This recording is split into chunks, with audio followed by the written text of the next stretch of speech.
Hello Nasir ভাই, আমি মোহাম্মদ দেলোয়ার হোসেন হাবিব। আমি মগবাজার থেকে এসেছি। আচ্ছা, তো রাসেল ভাই, আমি সরাসরি আমার ঘটনাতে চলে যাই। রাসেল ভাই, ঘটনাটা আমি শুনেছি আমার এক মামার থেকে, ওনার নাম হচ্ছে হুমায়ুন। তো রাসেল ভাই, ঘটনাটা হচ্ছে আপনার আজ থেকে প্রায় 10 বছর আগের ঘটনা। তো আমার এই মামাটা ঈদের পর উনি ওই চট্টগ্রাম থেকে কুমিল্লার উদ্দেশ্যে উনি রওনা হয়েছে আর কি। তো যখন উনি বাস স্ট্যান্ডে গেল, বাস স্ট্যান্ডে যাওয়ার পরে উনি প্রথমে যে বাসটা খুব ভালো চলে, তো সেটাতে যাওয়ার পরে উনি দেখলো যে সেটাতে আপনার মানে টিকিট সব ব্লক হয়ে গেছে, টিকিট আর নাই। মানে সবাই কেনা হয়ে গেছে, সোল্ড আউট সব। হ্যাঁ, সোল্ড আউট। তারপরে উনি আরেকটা বাসের মানে কাউন্টারে গেল, তারপর ওখানে গিয়ে দেখলো যে হ্যাঁ, একটা টিকিট পাওয়া গেছে। তারপরে উনি সেখান থেকে টিকিট সংগ্রহ করে নেয়। তো টিকিট নেওয়ার পরে তারপরে আপনার মানে বাস ভালোভাবেই চলতেছিল। প্রায় রাত 10:30 বাজে আর কি গাড়িটা ছেড়েছিল। তো রাসেল ভাই, তারপরে আপনার উনি যখন কুমিল্লা মেন শহরে আসছে, তো কুমিল্লা থেকে ওনার যে গন্তব্যস্থান, তো ওইখানে যাওয়ার জন্য আরো 3টা আপনার স্টপেজ অতিক্রম করে তারপর উনি যেতে হবে। তারপর উনি প্রায় আপনার রাত 3টার দিকে উনি আর কি সেখানে নেমে যায়। তো নেমে যাওয়ার পরে রাসেল ভাই, তারপর এখন এত রাত্রে তো আর আমরা জানি গ্রাম অঞ্চলে কোনো জায়গায় গাড়ি ঘোড়া থাকে না, রিক্সা বলেন বা ভ্যান বলেন যাই বলেন থাকে না। তো রাসেল ভাই, উনি আপনার এখন উনি চিন্তা করলো যে তাহলে আমার হেঁটেই এখন চলে যেতে হবে বাসায়। তারপরে উনি হাঁটা শুরু করলো। হাঁটতে হাঁটতে ওনার প্রায় আপনার 2 থেকে 2.5 কিলোমিটার পথ হাঁটতে হবে। তো তারপরে উনি হাঁটা শুরু করে দিল। হাঁটা শুরু করে দেওয়ার পর আপনার এক পর্যায়ে উনি চলে গেল একটা আপনার জঙ্গলের মতো আর কি একটা জায়গা, শুধু চারিদিকে গাছ আর গাছ, আর বাড়িঘরও খুব কমই আর কি দেখা যায়। তো রাসেল ভাই, আপনার তো উনি যখন কিছুটা পথ গেলেন, যাওয়ার পরে উনি দেখলেন কি যে একটা বিড়াল ওনার সামনে আর কি বসে আছে। তো বিড়ালটা দেখে ওনার খুবই মায়া লাগলো, আর বিড়ালটা আপনার খুবই সুন্দর ছিল দেখতে। উনি একবার মনে মনে ভাবে আমি কি বিড়ালটাকে নিয়ে যাব নাকি, বিড়ালটা দেখতে খুবই ভালো লাগতেছে। পরে আবার ভাবলেন যে না, রাত্রের বেলা নেওয়াটা উচিত হবে না। যাই হোক, তারপরে উনি বিড়ালটাকে অতিক্রম করে উনি চলে গেল। উনি চলে যাওয়ার পরে রাসেল ভাই, তারপরে আপনার কিছুটা পথ হাঁটার পর উনি দেখলো যে উনি ভাবলো যে পিছন পিছন বিড়ালটা আসতেছে, যেমন আপনার শুকনো পাতার মধ্যে পাড়া পড়লে যেমনটা লাগে রাসেল ভাই। তো উনি আর পিছনে তাকালো না, উনি একটু কি মনে করার তাকায় নেই। তো আরেকটু সামনে যাওয়ার পরে দেখলো কি আপনার একটা কুকুর। তো কুকুরটাকে দেখেও উনি তেমন একটা ভয় পায় নাই, যেরকম থাকতে পারে রাস্তাঘাটে এরকম অন্ধকার অনেক কিছু দেখা যায়।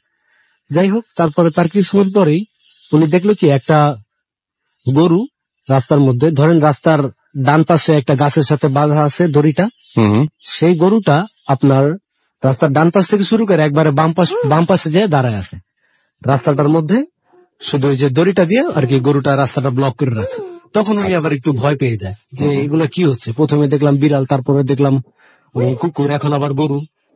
এই বলে উনি দাঁড়ায় আছে, উনি খুব ভয় পাচ্ছে। এমন সময় ভয় লাগারই কথা রাসেল ভাই। তো যাই হোক, তার কিছুক্ষণ পরে দেখলো কি গরুটা ভ্যানিশ হয়ে গেছে।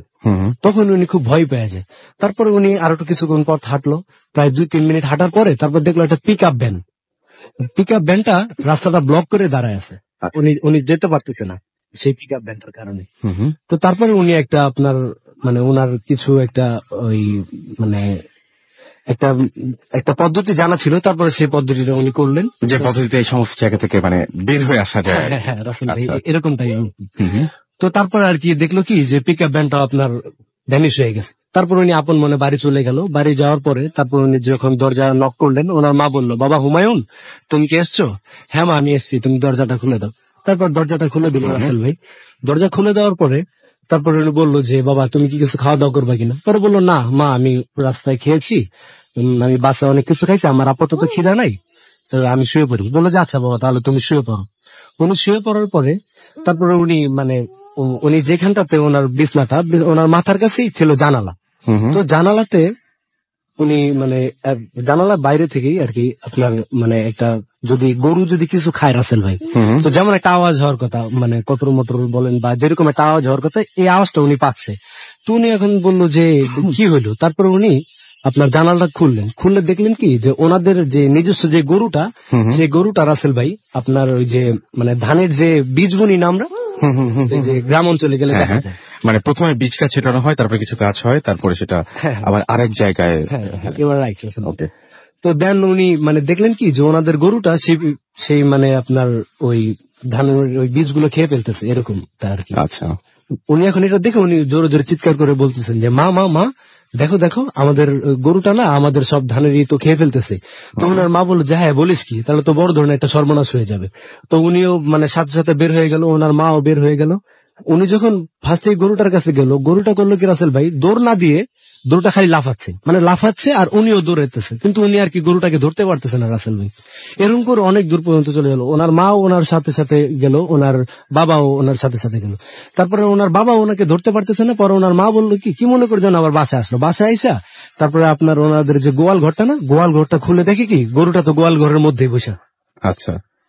তো এমন অবস্থা দেখে ওনার মা তো রাসেল ভাই খুবই ডরা যায়, হায় হায় আমার ছেলে না জানো কি হয়ে যায় এটা ভাবতে ভাবতে তারপর উনি দৌড়ে এসে বললো যে হুমায়ুনের বাপ এই গরু তো আমাদের ওই যে গোয়াল ঘরেই তো গরু রাখা আছে, তো ওই যে ও মানে কোন গরুর পিছনে গেল। তো তারপরে যখন ওই হুমায়ুন মামাকে জোর করে ধরা হয়, তারপর হুমায়ুন মামা বলতেছে ওই যে গরু। মানুষজন যারা দাঁড়ায় আছে আশপাশের অনেক মানুষ জড়ো হয়ে গেছে রাসেল ভাই, ওনারাও বলতেছে ওনাদেরকেও বলতেছে এই যে গরু। মানুষজনদেরকে ধরে ধরে বলতেছে যে এই যে গরু। তারপরে যাই হোক রাসেল ভাই, তারপর ওনাকে সবাই আর কি জোর করে শক্ত করে ধরলো। ধরার পরে উনি তারপরে একই কথা ওই যে গরু। তারপরে উনি সেন্সলেস হয়ে গেলেন। সেন্সলেস হয়ে যাওয়ার পরে সেদিন আর জ্ঞান ফিরে নেই, সকালবেলা ওনার জ্ঞান ফিরে নেই। তারপরে একজন ওঝাকে আর কি ডেকে আনা হয়েছে, ওঝা বলেন বা ফকির বলেন যাই বলেন। তারপরে উনি আর কি একটু ঝাড়ফুঁক করলো। তারপর ওনার বাবা মাকে বললো যে আপনার হুমায়ুনের তো রাস্তায় আপনার এরকম অনেক প্রবলেম হয়েছিল, তো ওর পিছনে খুব বাজে একটা আর কি আত্মা ওর পিছনে মানে ওর খুব ক্ষতি করতে চাইছিল। তো রাসেল ভাই তারপরে ওই ফকিরটা ওনাদেরকে যে একটু তাবিজ দিয়ে যায়, একটু পরা পানি দিয়ে যায়। তারপরে হুমায়ুন মামা কিছুদিন পরেই সুস্থ হয়ে ওঠে। রাসেল ভাই এই ছিল আমার ঘটনা। ওকে, আমি এই ঘটনা নিয়ে একটু কথা বলতে চাই। সেই কথাটা হচ্ছে এরকম যে আমার কাছে খুব আশ্চর্য লাগে, মানে আমার এটা শুনে মনে হয়েছে একটা জিনিস যে আপনাদের অনেকের কাছে হয়তো যারা এই ঘটনাগুলোর সাথে পরিচিত, এই যে ধানের গাছ দেখেছেন, যারা গ্রামে বিশেষ করে রয়েছেন তাদের কাছে ঘটনাটা একরকম লাগবে, যারা শহরে রয়েছেন তাদের কাছে একরকম লাগবে। অদ্ভুত ব্যাপারটা কি যে আমরা যেই এনভায়রনমেন্টের মধ্যে থাকি, আমাদের চারপাশের আমাদের সারাউন্ডিং এ যে সমস্ত যারা থাকেন আর কি, আমরা যখন ভয় পাই তখন আমাদের ঠিক পরিচিত সেই সমস্ত জিনিসই কিন্তু দেখি। আপনি যখন আপনার বাসায় রয়েছেন, আপনি যখন আপনার ঘরে রয়েছেন, তখন কিন্তু আপনি দেখবেন না যে ঘরের ভেতরে একটা গরু ঢুকে গেছে, আপনি কিন্তু দেখবেন যে বাথরুমে একটা মেয়ে, অথবা আপনি দেখবেন যে ফ্যান থেকে একটা লাশ ঝুলছে, আপনি দেখতে পারেন যে খাটের নিচে যেন কেউ রয়েছে। সুতরাং আপনি যখন মেট্রোতে আছেন তখন আপনি দেখবেন যে হ্যাঁ এইরকম ধরনের ঘটনাগুলো ঘটছে, যে আপনি চারপাশে দেখেন সেই সমস্ত ঘটনাগুলো ঘটছে, এবং সেই সমস্ত ঘটনাগুলো ঘটার জায়গাও কিন্তু আলাদা। আপনি শহরে থেকে অবশ্যই ধান ক্ষেতের মধ্যে কোনো কিছু এক্সপেরিয়েন্স করবেন না। তো হয় কি যে আপনারা, মানে আমার কাছে খুব এটা অদ্ভুত লাগে যে যেরকম তার পরিচিত একটা কিছু নিয়েই এই ভয়গুলো আসে। মানে আমি মনে হয় ঠিক বোঝাতে পারছি না জিনিসটা।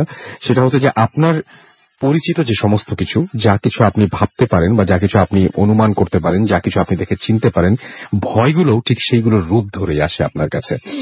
তো এটাই আমরা আজকে একটা গ্রামের ঘটনা দিয়ে শুরু করলাম, এবং এই ঘটনাটা এরকম কিন্তু বিড়াল বা এই যে পশু নিয়ে এই ধরনের ঘটনা আমরা রেগুলার অনেকের কাছ থেকেই শুনি আমরা, এবং আপনারাও নিশ্চয়ই, আপনাদের কাছে নিশ্চয়ই এরকম ঘটনা অনেকেই রয়েছে। যাই হোক, আমাদেরকে মৌমি SMS করেছেন নাটোর থেকে, আমাদেরকে এছাড়াও রাস্তি SMS করেছেন সোনার পাড় থেকে, এছাড়া আমাদেরকে মিম খুলনা থেকে SMS করেছেন এবং লিখেছেন I love and like both FM. Salman আমাদের SMS করেছেন এবং দিনাজপুর থেকে তিনি SMS করেছেন। সোহাগ খান আমাদের SMS করেছেন জামালপুর থেকে, এবং তার কাছে ফার্স্ট স্টোরিটা ভালো লেগেছে। প্রীতি আমাদের SMS করেছেন, আমাদেরকে SMS করেছেন দেখতে পাচ্ছি বিজয় নাথ, এবং তিনি জিজ্ঞেস করেছেন যে আমি কেমন আছি। আমি সবসময় ভালো থাকি এবং সবসময় ভালোর দরে। আমাদেরকে রায়হান কবির লিখেছেন যে ফার্স্ট স্টোরিটা অনেক ভালো লেগেছে। আমাদেরকে সাইমন সিলেট থেকে লিখেছেন ফার্স্ট ঘটনাটা ভালো লেগেছে। ইমরান খান আমাদের বলছেন 5 বন্ধু মিলে ভূত এফএম শুনছেন, তারা অনেক ভালো লাগছে তাদের কাছে।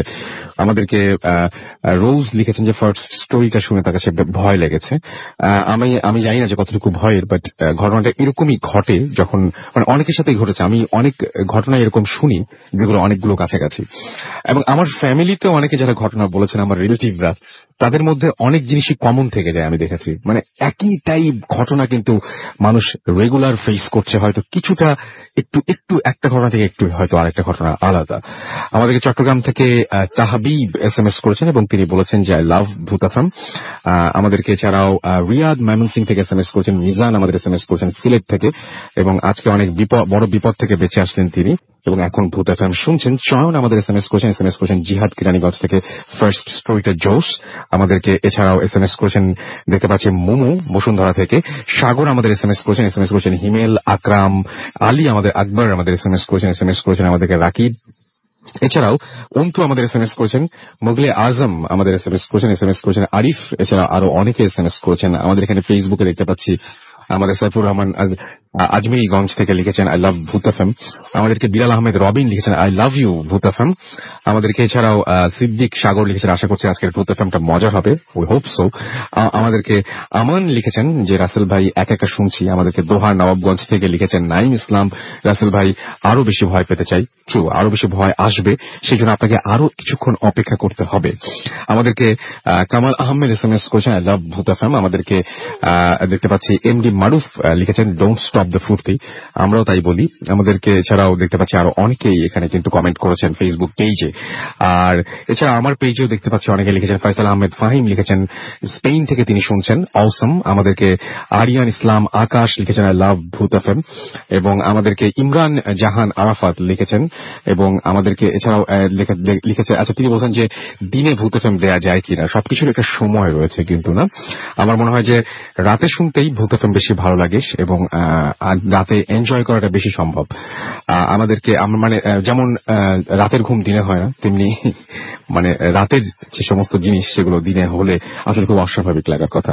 আমাদেরকে এছাড়াও আরো অনেকেই এখানে কমেন্ট করেছেন ফেসবুকে। আমি আরো একবার বলি, যারা আমাদের এসএমএস করতে চান তারা এসএমএস করুন। মোবাইলের মেসেজ আপনি টাইপ করুন ফুর্তি, FOORTI ফুর্তি, স্পেস দিয়ে লিখুন আপনার নাম, স্পেস দিয়ে আপনার মেসেজ পাঠিয়ে দিন 9840 নাম্বারে। আমাদের ইমেইল করতে চাইলে আমাদের ইমেল অ্যাড্রেস হচ্ছে bhootfm@radiofurti.fm। আমাদেরকে যদি আপনারা ফেসবুকে আমাদের সাথে কানেক্টেড থাকতে চান তাহলে চলে যান www.facebook.com/radio.furti, www.facebook.com/bhootfm.russell, এই দুটো পেজে। আমাদের সঙ্গে গত সপ্তাহে এখানে এসেছিলেন জুনায়েদ এবং তার অনেক প্রশংসা আমরা শুনেছি এবং আজকে আমরা আবারও তাকে নিয়ে এসেছি। একটা অদ্ভুত ঘটনা, প্রথম ঘটনার আপনারা অনেক প্রশংসা করেছিলেন, তো আমরা ভাবছি একটু ফলো আপ করি। তো জুনায়েদ যেটা করেছেন, আজকে আসার কথা যখন কনফার্ম হয়েছে তখন তিনি যেটা করেছেন, গত রাতে তিনি গিয়েছিলেন মিরপুরের সেই বাসাটায়, যে বাসাটা কিনা হন্টেড উনি বলেছেন, এবং ওটা ওনাদের নিজের বাসা। আমি একটু পরিচয় করে দিই জুনায়েদ আপনাদের, যে উনি সৌদি আরবেই থাকেন, ছুটিতে দেশে এসেছেন এবং ছোটবেলা থেকে সেখানেই তিনি বেড়ে উঠেছেন। কয়েকদিনের জন্য এসছেন এবং প্রথম দিন তিনি ঘটনা বলে আপনাদের সবার মন জয় করে ফেলেছিলেন এবং প্রথম ঘটনাটার অনেক প্রশংসা হয়েছিল। এবং সেই কারণেই উনি যেটা করেছেন, কালকে রাতের বেলায় সেই বাসাটায় থেকেছেন এবং সেই বাসা থেকে যে অভিজ্ঞতা তিনি নিয়ে এসেছেন সেটাই তিনি এখন শেয়ার করবেন আপনাদের সাথে।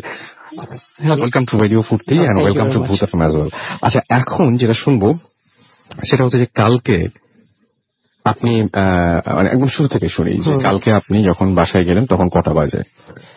রাত্রে আমি ঢুকেছিলাম প্রায় 9টার দিকে। 9টার দিকে। বাসায় আর কেউ ছিল? বাসায় ছিল আমার জনি, জলি, মৌটুসি, আমার সব যারা সাপোর্ট ছিল, ট্রুপস, আর মুশারফ আমার একটা ইয়া ছিল। ওরা আর কি নিচের বেসমেন্টে ছিল, নিজের একটা ব্যাকআপ রাখতাম আর কি। আচ্ছা, আপনি ওখানে কি মানে রাত কাটাতে গেছেন আপনারা? এবং একা রাত কাটাতে গেছেন এবং পুরো ফ্ল্যাটে রাতে একা রাত কাটাতে গেছেন। এবং আপনার কি অ্যারেঞ্জমেন্ট কেমন ছিল? ফার্নিচার ছিল?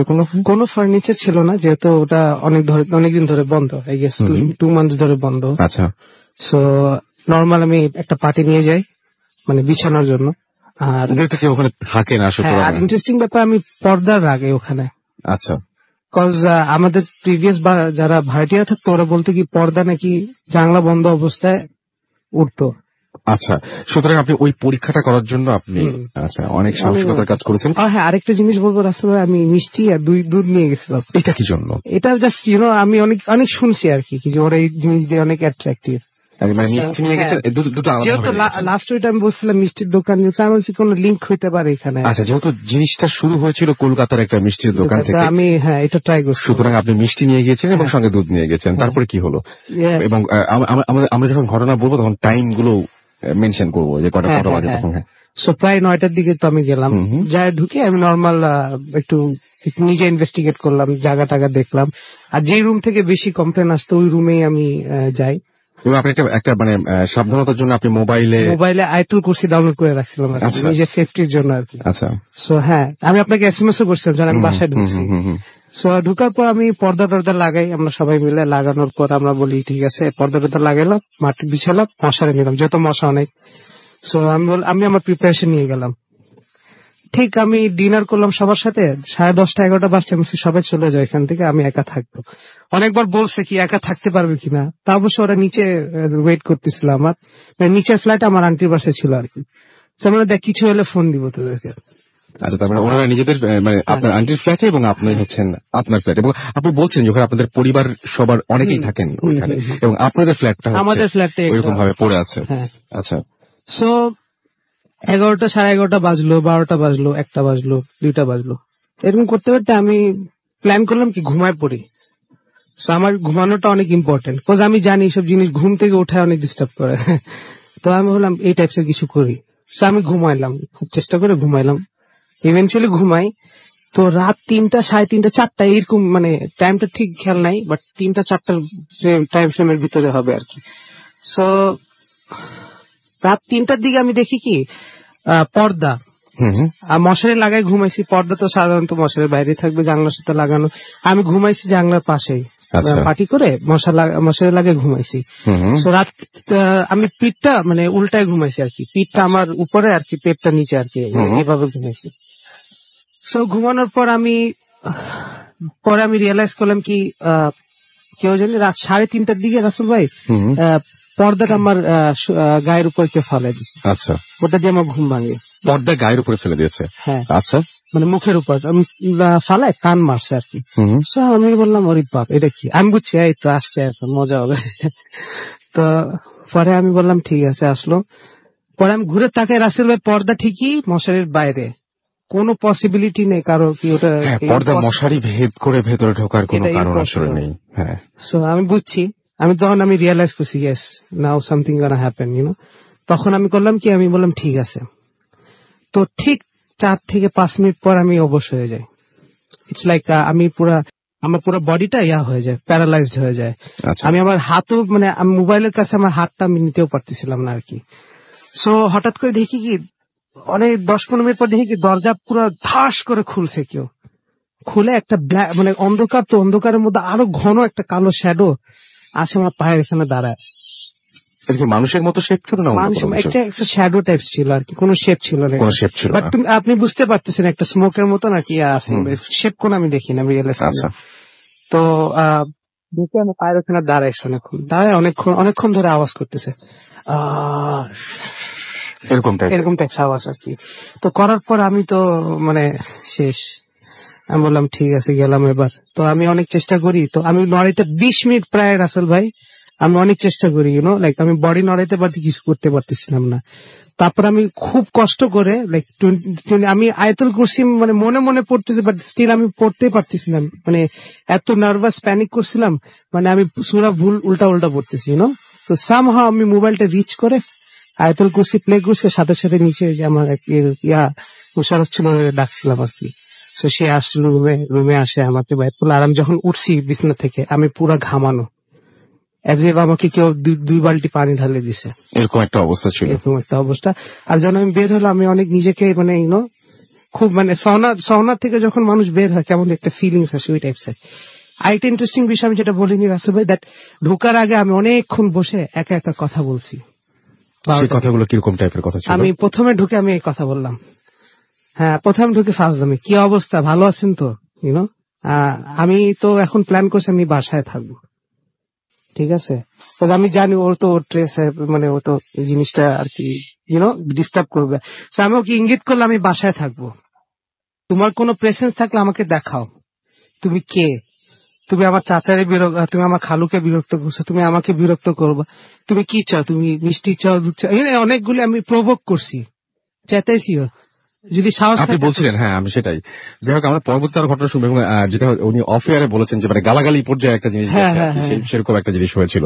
যাই হোক, আমি একটা জিনিস বলতে চাই যে এই যে পর্দা নিয়ে ঘটনাটা বললেন উনি, আমার পরিচিত একজন আমার এক ক্লোজ বড় ভাই রয়েছেন, হি ইজ আ গিটারিস্ট, এবং তিনি আমাকে একটা ঘটনা বলেছিলেন এই পর্দা রিলেটেড, এবং প্রতিদিন যেটা হতো যে উনি জানতেন যে ওই বাসায় প্রবলেম আছে, কিন্তু প্রথমে ধরতে পারেনি যে ওই বাসায় প্রবলেম আছে। এটা একটা জাস্ট একটা বাসা, ভাড়া বাসায় তিনি থাকতেন, এবং মাঝে মাঝে তার মনে হতো যে পর্দায় কোনো একটা ঝামেলা আছে। তো উনি কয়েক রাত পর পর একটা জিনিস এক্সপেরিয়েন্স করলেন, সেটা হচ্ছে যে উনি প্রতিদিনই গিটার বাজানোর সময় যেটা করতেন সেটা হচ্ছে সমস্ত ঘরের দরজা জানালাগুলো সব বন্ধ করে দিয়ে তারপরে নিজে গিটার প্লে করতেন, যাতে হচ্ছে বাইরের সাউন্ডটা না যায়। এবং উনি মাঝে মাঝেই এটা খেয়াল করতেন যে পর্দা ঠিক প্রচন্ড ঝড় হলে যেভাবে বাতাসে ওড়ে সেভাবে ঘরের মধ্যে উঠছে। এটা তিনি কয়েকবার ফিল করেছেন, এবং কয়েকবার, এবং তারপরে যেটা হলো আস্তে আস্তে ব্যাপারটা এমন হয়ে গেল যে যখন উনি ওই দিকে পুরোপুরি তাকিয়ে আছেন যে হ্যাঁ পর্দা ওড়ে কি ওড়ে না এইটা আমি দেখবো, ঠিক সেই মুহূর্তে উনি দেখতে পেলেন যে ওনার চোখের সামনে হঠাৎ করে সমস্ত দরজা জানালা সবকিছু বন্ধ, পর্দা উঠছে। তো এই অদ্ভুত ব্যাপার আমরা জানি যারা শুনছেন তারা যদি যারা বাসা থেকে শুনছেন তাদের প্রত্যেকের ঘরেই পর্দা রয়েছে। আমি জানি না যে কোনোদিন খেয়াল করেছেন কিনা যে বন্ধ ঘরেও আপনার ঘরে পর্দা ওড়ে কিনা। আজকে একটু খেয়াল করতে পারেন চাইলে। এই যে আমি একটা আমার বড় ভাইয়ের ঘটনা বললাম, রেফারেন্স দিলাম, উনি আমাকে একটা ঘটনা বললেন, এবং সেই অদ্ভুত ব্যাপারটা আপনার ঘরেও ঘটে কিনা জানাবেন আমাদেরকে অবশ্যই। যদি সেরকম কিছু ঘটে তাহলে তো খুবই ভালো আমাদের জন্য, আপনার জন্য যদিও খুব খারাপ। যাই হোক, তো আমরা আবারও ঘটনায় যাব, তবে তার আগে যেটা করতে হবে সেটা হচ্ছে আমরা একটা ছোট্ট ব্রেক নিব, এবং ব্রেকের পরে আমরা মর্গের ঘটনা শুনবো। আমরা শুনবো একটা ফরেস্টের ঘটনা, যে ফরেস্টে যে কারো গেলে নাকি সুইসাইড করতে ইচ্ছে করে, সে সমস্ত অদ্ভুত কিছু ঘটনা শুনবো। ইন দ্য মিন টাইম আমাদের SMS করতে ভুলবেন না। মোবাইলের মেসেজ অপশনে গিয়ে টাইপ করুন ফুর্তি, FOORTI ফুর্তি, স্পেস দিয়ে লিখুন আপনার নাম, স্পেস দিয়ে আপনার মেসেজ পাঠিয়ে দিন 9840 নাম্বার। যারা আমাদের ইমেল করতে চান, আমাদের ইমেল অ্যাড্রেস হচ্ছে bhutfm@radiofurti.fm, which is BHWTFM@radioforti.fm। আপনার নাম, ঠিকানা এবং ফোন নাম্বার সহ আপনার জীবনে ঘটে যাওয়া সেরা ঘটনাগুলো লিখে পাঠিয়ে দিন আমাদের কাছে, এবং ঘটনা শুরুতে অবশ্যই উল্লেখ করুন আপনি ঘটনাটি স্টুডিওতে এসে শেয়ার করতে চান নাকি আপনি চান যে আপনার ঘটনাটা আমরা পড়ে শোনাই। এবং এই মাসে আমাদের প্ল্যান হচ্ছে যে আমরা ঢাকার বাইরে গিয়ে আরো একটা ভূত FM করব, সুতরাং ঢাকার কাছাকাছি ও ঢাকার মধ্যেও করতে পারি। এখনো পর্যন্ত সময় রয়েছে। বন্ধু গ্যারাজে আপনারা অবশ্যই সাইন আপ করে ফেলবেন এবং বন্ধু গ্যারাজে ঘটনা পাঠাবেন। অনেকেই বন্ধু গ্যারাজে ঘটনা পাঠাচ্ছেন, আমাকেও পাঠাচ্ছেন, দিস ইজ গুড। এবং আমি জেনে খুব খুশি হচ্ছে যে আপনারা রেসপন্স করছেন এবং বন্ধু গ্যারাজে অনেকে ঘটনা পাঠিয়েছেন। আমি একটা ঘটনা শুধু বলি, সেটা হচ্ছে যাদের ঘটনা সিলেক্টেড হবে তারা পুরোপুরি আমাদের সঙ্গে থেকে দেখতে পারবেন ভূত FM শোটা কিভাবে হয়, কারা এখানে ঘটনা বলে, আপনিও পার্টিসিপেট করবেন। সো রক্তহীন করা ঘটনাগুলো পাঠিয়ে দিন বন্ধু গ্যারাজে। যাই হোক, একটা ছোট বিরতির পরে আবারও ফিরে আসছি। সেই পর্যন্ত আমাদের সঙ্গেই থাকুন, কোথাও যাবেন না। স্টে টিউনড, রেডিও ফুর্তি, অ্যান্ড ডোন্ট স্টপ।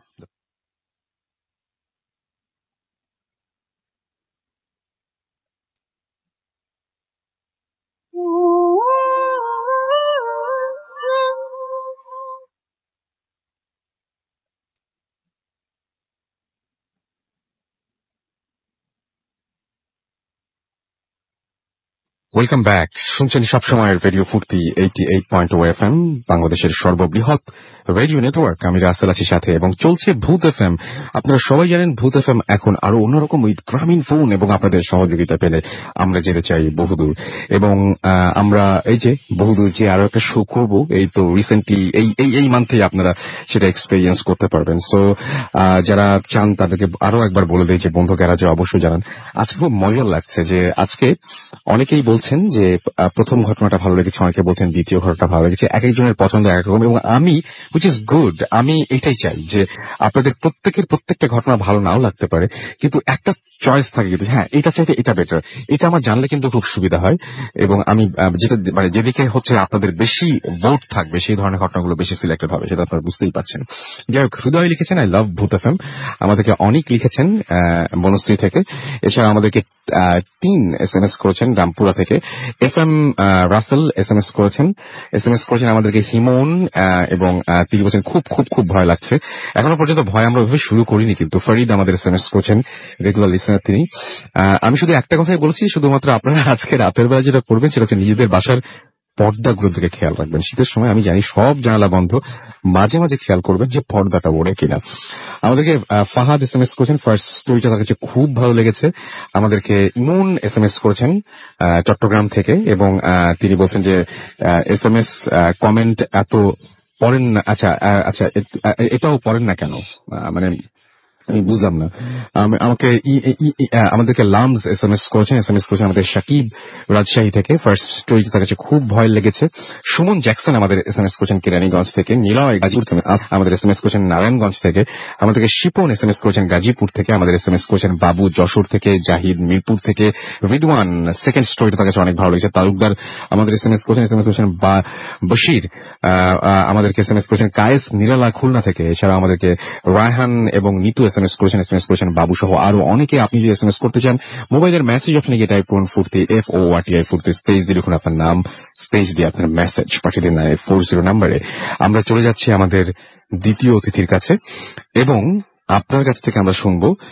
আমি একটু আগেও বলছিলাম, শুরু করেছিলাম এভাবে যে অনেকেই মর্গে গেছেন এবং মানে আমরা তার মধ্যে যারা এখানে এসছেন তারা হয় মর্গের কেউ, আমাদের এখানে কিন্তু মর্গে দায়িত্বে আছেন এরকম মানুষও কিন্তু ভূত এফএমে এসছেন এবং প্রচুর ডক্টররা এসছেন আমাদের এখানে যারা এই সমস্ত ঘটনাগুলো আপনার সাথে উল্লেখ করেছেন। কিন্তু এমন একজন মানুষ আজকে এসছেন যার অনেক আগ্রহ ছিল যে মর্গে কি হয় এটা দেখার। তার মানে এই না যে তিনি খুব সাহসী, কিন্তু তার কোনো একটা কারণে খুব বেশি আগ্রহ ছিল। তাকে আমরা নিয়ে এসেছি আজকে ভূত এফএমে। আপনার নামটা একটু প্লিজ বলবেন। হাই লিসনার্স, আমি আলিফ ওয়াহিদ দিগন্ত, এসেছি মিরপুর থেকে। ওকে, আপনার মানে এই ঘটনাটা কতদিন আগের ঘটনা? এটা 2013 সালে আচ্ছা, 14 নভেম্বর। তার আগে থেকে আপনার খুব আগ্রহ ছিল যে আপনি মর্গের ভেতরে কি হয় এটা দেখবেন, নাকি কি আগ্রহটা কি ছিল? মর্গ নিয়ে কি আগ্রহ ছিল আপনার?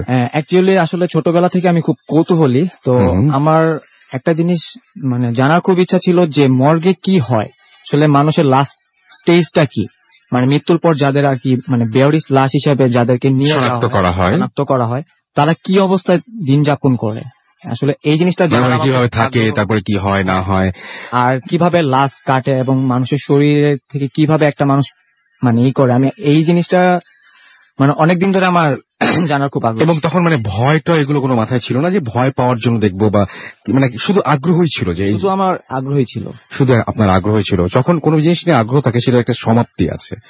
এখন কি আগ্রহ আছে? হ্যাঁ, এখনো অনেক বিষয়ে আগ্রহ আছে। না, এই বিষয়ে কি আগ্রহ আছে? এখন আর ওই বিষয়ে আগ্রহ নাই। সেটাই আমি বললাম যে কোনো একটা জিনিসের প্রতি আগ্রহ থাকে এবং কোনো একটা জায়গায় এসে থামতে হয়, এবং কিভাবে থেমেছেন তিনি আমরা তার কাছে শুনবো। শুনি প্রথম থেকে আপনার ঘটনাটা। ধন্যবাদ রাসেল ভাই। এটা 2013 সাল 14 নভেম্বর। তো আমি আগে বলছি যে আমার খুব কৌতূহল ছিল যে মানে মর্গে কি হয় এই জিনিসটা দেখার জন্য। তো আমি সময় আমার বাবাকে বলি যে বাবা, আমার মানে মর্গে যাওয়ার খুব ইচ্ছা, আসলে মানুষের লাস্ট স্টেজটা কি ওটা আমার দেখার খুব ইচ্ছা। তো আমার বাবা আমাকে তখন কোশ্চেন করে যে হঠাৎ তোমার মর্গের প্রতি এত আগ্রহ কেন? তো আমি বাবাকে বললাম আসলে বাবা, মর্গের মানে মানুষ কিভাবে ওইখানে করে, মানুষের লাশ কিভাবে কাটা হয়, তো আসলে ওই জিনিসগুলো দেখার জন্য, আর কিভাবে তাদেরকে রাখা হয়। তো আমার বাবা একটা হাসি দিয়ে বলল ওকে ফাইন। তো তার দুই দিন পরেই, দিন ছিল 14 নভেম্বর। তো আমার বাবা আমাকে বলতেছে চলো রেডি হয় নাও, তোমাকে নিয়ে এক জায়গায় যাবো। তো আমি তো বাবাকে কোশ্চেন করলাম যে কোথায় যাবা, বললে চলো গেলে বুঝতে পারবা। আপনি যেখানে গিয়েছেন ওটার নাম কিন্তু আমরা বলবো না। হ্যাঁ হ্যাঁ ঠিক আছে, কোন একটা মর্গ। হ্যাঁ ওকে। তো আমরা গেলাম, যখন আমরা রওনা দিছি তখন 9টা কি 9:30টার দিকে আমরা রওনা হয়েছি। তো আমরা যেতে যেতে প্রায় 10টা 10:30 বেজে গেছে। তো যখন আমরা ওই মানে হসপিটালটার সামনে, তখন বাবাকে বলছি যে বাবা এখানে কে আছে, কাকে দেখতে আসো? বলে চলো দেখতে পারবা তুমি। পরে আমরা ভিতরে গেলাম, যখন দেখি যে আমরা মর্গের গেটের কাছাকাছি, তখন আমি বুঝতে পারছি যে আসলে আমি আমার বাবাকে বলছিলাম যে সে এখানে আমাকে দেখানোর জন্য নিয়ে আসছে। তো আমরা ওই মেডিকেল কলেজের ভিতর দিয়ে যে গেট আছে ওইটার ভিতর দিয়ে আমরা মর্গের ওইখানে যাই। আচ্ছা, যাওয়ার সময় যখন আমরা মর্গের গেটের কাছাকাছি, তখন যখন আমি ওই ভিতরে ঢুকবো আর কি, মর্গের বাইরে যে গেটটা, তো ভিতরে যখন ঢুকবো তখনই আমার মানে গায়ে মানে ঝাড়া দিয়ে উঠে, মানে ভয়, মানে খুব ভয়ে কিনা জানি না, কিন্তু আমার গা মানে লোম দাঁড়া যায়, হঠাৎ করে গা ঝাড়া দিয়ে উঠে। সেটা খুব স্বাভাবিক, আপনি নতুন একটা জায়গায় যাচ্ছেন এবং আসলে হ্যাঁ। ওইটা কি কারণে ছিল রাসেল ভাই আমি আসলে বলতে পারবো না। এখন আসলে ওইটা আমি যখন আমি ওই কথাটা যখন মনে হয় তখন ওই যে আমার এখনো আর কি আমার ভয় হয় আর কি। তো যখন আমরা মর্গে একদম যখন মর্গের গেটের কাছে চলে যাই, ভিতরে ঢুকবো, তো ওই মর্গের যে মেইন, তো আমার বাবার খুব ঘনিষ্ঠ একজন বন্ধু, তো আমার বাবাকে দেখে বলছে, আরে তুমি এত রাত্রে এখানে কার কাছে আসছো? বলে আমি আসছি, আমার মানে ছেলের খুব আগ্রহ মর্গের প্রতি, সে মর্গ দেখতে চায় যে আসলে এখানে কি হয়। তো ওই আঙ্কেল আমাকে মানে মাথায় হাত দিয়ে আদর করে বলতেছে, হঠাৎ বাবা তোমার মর্গের প্রতি এত ইন্টারেস্ট কেন? জায়গাটা তো ভালো না। তো আমি হাসি দিয়ে বললাম, না আমার খুব মানে কৌতূহল আসলে এখানে কি হয় দেখার জন্য। তো পরে আমাদেরকে ভিতরে নিয়ে গেল। যখন আমি ভিতরে ঢুকছি, বিশ্বাস করবেন না, মানে এত বাজে একটা পচা গন্ধ, মানে লাশ পচা যে গন্ধ। তো ভিতরে ঢোকার পরে মানে আমার খুব খারাপ লাগতেছে যে আসলে এটা মানে এত বাজে গন্ধ হইতে পারে। তো ভিতরে ঢুকলাম, ঢোকার পরে আমরা আব্বু বসলো, আমাকে বসতে দিল। তো ওই মুহূর্তে আমি আর পারতেছি না, বসতে পারতেছি না। তো ওই মুহূর্তে মানে আমি আর কি আমার মানে আঙ্কেল আর আব্বুকে বুঝাই যে আমার মোবাইল ফোনে একটা জরুরি কল আসছে। তো আমার কোনো কল আসে নাই, কারণ আমি আর ওখানে বসতে পারতেছি না, কারণ এত বাজে গন্ধ, মানে আমাকে একটু বাইরে হইতে হবে, নাহলে আমি আরেকটু থাকলে ওখানে মানে বমিও হয়ে যেতে পারতো। তো আমি মোবাইল ফোনে মানে বুঝাই যে একটা জরুরি কল আসছে, তো আমি বাইরে আসি। তো বাইরে আসার পরে যখন আমি মানে মর্গের বাইরে বের হই, তখন মর্গ থেকে মানে 6-7 হাত দূরে একটা লোক, তার নাক দিয়ে অঝরে রক্ত পড়তেছে। তার পরনে ছিল সাদা জামা আর সাদা লুঙ্গি। আচ্ছা। আর তার নাক দিয়ে অঝরে মানে রক্ত ঝরতেছে, আর সে আমার দিকে তাকায় আছে। হসপিটালে? ওইখানে মানে মর্গের বাইরে আর কি। মর্গের বাইরে, হ্যাঁ। তো যখন আমি লোকটাকে দেখে আমার মানে একটু মায়া হয়, তো আমি ওনাকে বললাম, ভাই আপনার নাক দিয়ে তো রক্ত পড়তেছে, আপনি একটা ডক্টর, সামনে তো ডক্টর আছে, আপনি ডক্টরের কাছে যান, দেখান কি হয়েছে। মানে এই কথাটা বলার পর সে আমার দিকে তাকে এমন ভাবে হাসতেছে, মানে এত জোরে হাসতেছে। তো আমি আসলে বিষয়টা ওরকম ভাবে নেই নাই, হয়তো আমি ভাবছি যে সে হয়তো কোনো পাগল টাগল হইতে পারে। তো আসলে ওই জিনিসটা আমি মানে মানে স্বাভাবিকভাবে নেই নেই, মানে অস্বাভাবিকভাবে নেই নেই। তো ওই মুহূর্তে আমার বাবা আমাকে ফোন দেয় যে তোমাকে ডাকছে, ফোন দিছে আমাকে যে ভিতরে আসো, আঙ্কেল তোমাকে ডাকতেছে। আমি ভিতরে গেলাম, আর ওদিকে কেয়ার না করে আমি ভিতরের দিকে চলে গেলাম। তো আমাকে বলতেছে যে চলো, তোমাকে আজকে মানে এখানে যা যা হয়, ইভেন তোমার এখানে যে মর্গে যা যা করা হয়, তোমাকে আজকে সব দেখাবো, তুমি ভয় পাবা না তো? আমি একটা হাসি দিয়ে বললাম, না না আমি ভয় পাই না। ওই মুহূর্তে আর কি মানে মনে হচ্ছিল যে আমি আর কি না দেখলেই ভালো, না। তো পরে আচ্ছা, পরে আমি বলতেছে যে আচ্ছা ঠিক আছে, তোমাকে একটা ফার্স্ট একটা এক্সাম নেওয়া হবে, তুমি ভয় পাও কিনা জাস্ট এটা দেখার জন্য। আমি বললাম ওকে। আপনার সাথে কি মজা করছিলেন ওই সময়? আমি আসলে জানি না রাসেল ভাই মানে কি করছিল। তো আমি মর্গের আমাকে যখন বললো যে চলো তোমাকে একটা ফার্স্ট একটা এক্সাম নেওয়া হবে, তো আমি আর কি একটু মানে ফার্স্ট একটু ঘাবড়ে যাই, মানে এটা আবার কেমন এক্সাম? আমি তো জানি যে শুধু পরীক্ষার হলে টেস্ট করবে যে আপনি আসলে ভয় পান, তারপর ফাইনালি আপনাকে অন্য জিনিসগুলো দেখাবে। আচ্ছা, তো ফার্স্ট স্টেজে তো আমাকে যখন বললো যে বাম সাইডে চলো একটা ঘর আছে, সেই ঘরটা হচ্ছে রাসেল ভাই মানে যেখানে ওই ডেড বডি গুলাকে এনে ওইখানে সারিবদ্ধ ভাবে রাখা হয় ওই রুমে, তারপরে ওগুলাকে আর কি পরে আর কি নিয়ে যাওয়া হয়।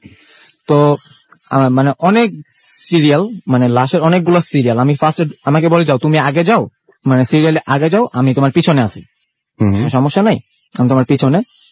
তো প্রায় 20 থেকে 25টা লাশ এরকম সারিবদ্ধ ভাবে রাখা। তো আমি মানে হাঁটতে হাঁটতে যাচ্ছি সামনের দিকে, মানে দেখতেছি, মানে নির্বাক হয়ে দেখতেছি আসলে মানে এটাই মানে মানুষের লাশগুলো কিভাবে রাখা ছিল আপনি বলছেন, খুব অদ্ভুত লাগছিল। অনেকে হয়তো জানেন না বা অনেকে হয়তো দেখেননি, অনেকে হয়তো এই মুহূর্তে সেই লাশগুলোকে মানে কি বলবো যে মানে একটু মানে চিন্তায় হয়তো দেখতে পাবেন বা একটু ইমাজিন করতে পারবেন যে হ্যাঁ এরকম হয়। যে কোনো একটা মানুষের মুখ কল্পনা করুন এবং তাদেরকে শোয়ানো, প্রত্যেকে তো শোয়ানো ছিল এবং মানে টেবিলের উপরে শোয়ানো ছিল, স্টিলের যে টেবিলগুলো হয়, হ্যাঁ টেবিলের উপরে শোয়ানো ছিল। এবং আপনি বলছিলেন খুব অদ্ভুত ভাবে কোমর পর্যন্ত সবার ঢাকা থাকে, কোমর পর্যন্ত সবার ঢাকা থাকে সাদা কাপড় দিয়ে, এবং বাকিটা খোলা এবং সেখানে কোনো কাপড় বা কিছু নেই। না না না। এবং আপনি কি দেখেছিলেন সবার চোখে কি বন্ধ না দু একজনের চোখ খোলা ছিল? মানে কিছু কিছু যেগুলো সুইসাইড অ্যাটেম্প যে লাশ গুলো আছে, ওই লাশ গুলো মানে 2টা লাশ ছিল ওইখানে, মানে এত বিভৎস আকারে একটা মহিলার লাশ ছিল এখানে। সেটা আপনি মানে দেখেছেন? হ্যাঁ, আরেকটা দেখছি মানে উনি ফাঁসি দিয়ে মারা গেছে, মানে জিভ এখান থেকে এই পর্যন্ত বের হয়ে আছে। আচ্ছা, মানে তার চোখ বন্ধ ছিল না, তার চোখ মানে খোলা ছিল, মানে চোখ মনে হয় বের হয়ে আসবে এরকম কিছু একটা। আচ্ছা, তারপরে সবার চোখ যে বন্ধ থাকে তা না? না, সবার চোখ বন্ধ থাকে। আচ্ছা, অনেকের চোখ খোলাও থাকে। ওকে, তারপরে যখন আমি মানে নির্বাক, আমি আসলে কথা বলা একটার পর একটা মানে আর কি ক্রস করছি, যখন আমি লাস্ট 3টা লাশ মানে ক্রস করব, যখন আমার ওই 3 নাম্বার লাশটার দিকে যখন চোখ যায় আসলে, তখন আমি আসলে মানে আমার মুখের কোনো ভাষা ছিল না। আপনি দেখছেন খুব কম লাশ এর মধ্যে নাকি একবার প্রথমে ওভারঅল সবকিছু দেখে আমি একদম হাঁটা দিচ্ছেন, মানে দেখতেছি আর হাঁটতেছি। যখন একদম মানে লাস্ট পর্যায়ে চলে আসি আমি, তারপরে আসলে আমার কথা বলার কোনো ভাষা ছিল না। আসলে ভাই একটু আগে যে লোকটার সাথে আমার বাইরে দেখা হয়েছিল, যে লোকটা আমাকে দেখে হাসতেছিল, নাক দিয়ে রক্ত পড়তেছিল, সেই লোকটার লাশ ওইখানে, তার ডেড বডিটা ওইখানে পড়া, এবং তার পরনে যে জামাটা ছিল সেম একই জামা, আর ওই মুহূর্তে তখন তার নাক দিয়ে রক্ত পড়তেছে। তো আমি এটা দেখার পর আমি মানে স্টিল, যখন আমার হঠাৎ আমার তার সোজা যে একটা জানালা ছিল, যখন আমার ওই জানালাতে চোখ যায়, তারপরে রাসেল ভাই আর আমি নিজেকে ঠিক রাখতে পারিনি। তখন দেখি ওই লোকটাই বাইরে দাঁড়ায়, সে আমার ওই জানালা দিয়ে আমার দিকে এক দৃষ্টিতে সে তাকায় আছে আর সে হাসতেছে। তারপর আমি ওইখানে সেন্সলেস হয়ে পড়ে যাই। তারপরে কি হয়েছে আমি জানি না, পরে আমি আমাকে আবিষ্কার করি আমার বিছানায় তারপরের দিন। ওকে, সো আমি একটা কথা এখানে আবারও বলতে চাই, প্রত্যেকটা ঘটনার পরে একটু কথা বলবো, আপনাদের যদি বিরক্ত না লাগে, তাহলে বিরক্ত লাগলো অবশ্যই জানাবেন। সেটা হচ্ছে যে আমরা এরকম সিমিলার স্টোরি কিন্তু এর আগেও শুনেছি যে কোন একজন লোককে হয়তো অ্যাম্বুলেন্সে করে বলেছে যে হ্যাঁ আমাকে বাসায় নিয়ে যান, আমার একটা লাশ আছে, সেই লাশটাকে বাসায় নিয়ে যেতে হবে, দাফন দিতে হবে।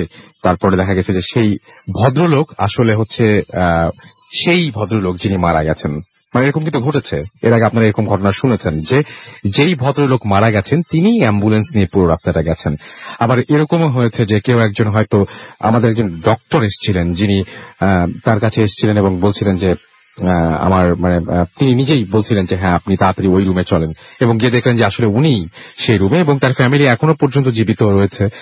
তিনি মানে যিনি মৃত ব্যক্তি তিনি ডাক্তারকে নিয়ে গেছিলেন ওখানে, এবং তারপরে সেই ফ্যামিলি তিনি মারা যান, এবং সেই ডক্টর এখনো পর্যন্ত সেই ফ্যামিলিতে মাঝে মাঝে যান এবং তাদেরকে যতটুকু পারেন সেভাবে সহযোগিতা করেন।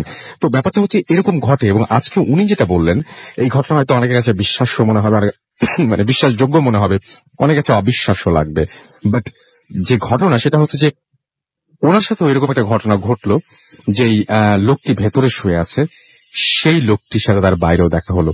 আমার প্রশ্ন হচ্ছে, কেউ যদি জানেন তাহলে অবশ্যই আমাকে ইমেল করে বা এখন জানাবেন যে এতগুলো লাশ ছিল, তার মধ্যে একটি লাশকেই কেন দেখা হয়, একটি লাশের সাথে কেন বাইরে দেখা হয়েছিল। প্রতিদিন ডাক্তারকে অসংখ্য পেশেন্ট দেখতে হয়, কেন তারপরেও শুধু একটা পেশেন্টের ক্ষেত্রেই এরকম ঘটেছিল। প্রতিদিন অসংখ্য অ্যাম্বুলেন্সে পেশেন্টদের বা লাশদের বহন করতে হয়, তার মধ্যে হঠাৎ করে একজন কেন এইরকম আচরণ করলো। এদের সাথে মানে এদের কি তার মানে পেছনে কোনো গল্প রয়েছে, মানে এদের মৃত্যু নিয়ে, বা এদের কোনো আলাদা কোনো ব্যাকগ্রাউন্ড রয়েছে যেগুলো আর সব মানুষের সাথে মেলে না, কে জানে। যাই হোক, এই প্রশ্নগুলো থেকেই যায় এবং এই প্রশ্নগুলো আপনাদের কাছ থেকেও জানতে চাই। আমরা যেটা করবো, কিছু SMS পড়ে ফেলবো আমাদেরকে, তারপর আমরা একটা ছোট বিরতিতে যাব। আমাদেরকে হান্টার রনি লিখেছেন, SMS করেছেন আমাদেরকে, খায়রুল SMS করেছেন আমাদেরকে ক্লিপ্টন, এছাড়া আমাদের SMS করেছেন পলক মানিকগঞ্জ থেকে। এবং আচ্ছা, ক্লিপ্টন যেটা বলেছেন যে ঘটনাটা বেশ ভয়ের ছিল। আমাদেরকে ওয়ালি লিখেছেন, তিনি মর্গ নিয়ে যে কোনো ঘটনা তিনি অনেক বেশি পছন্দ করেন।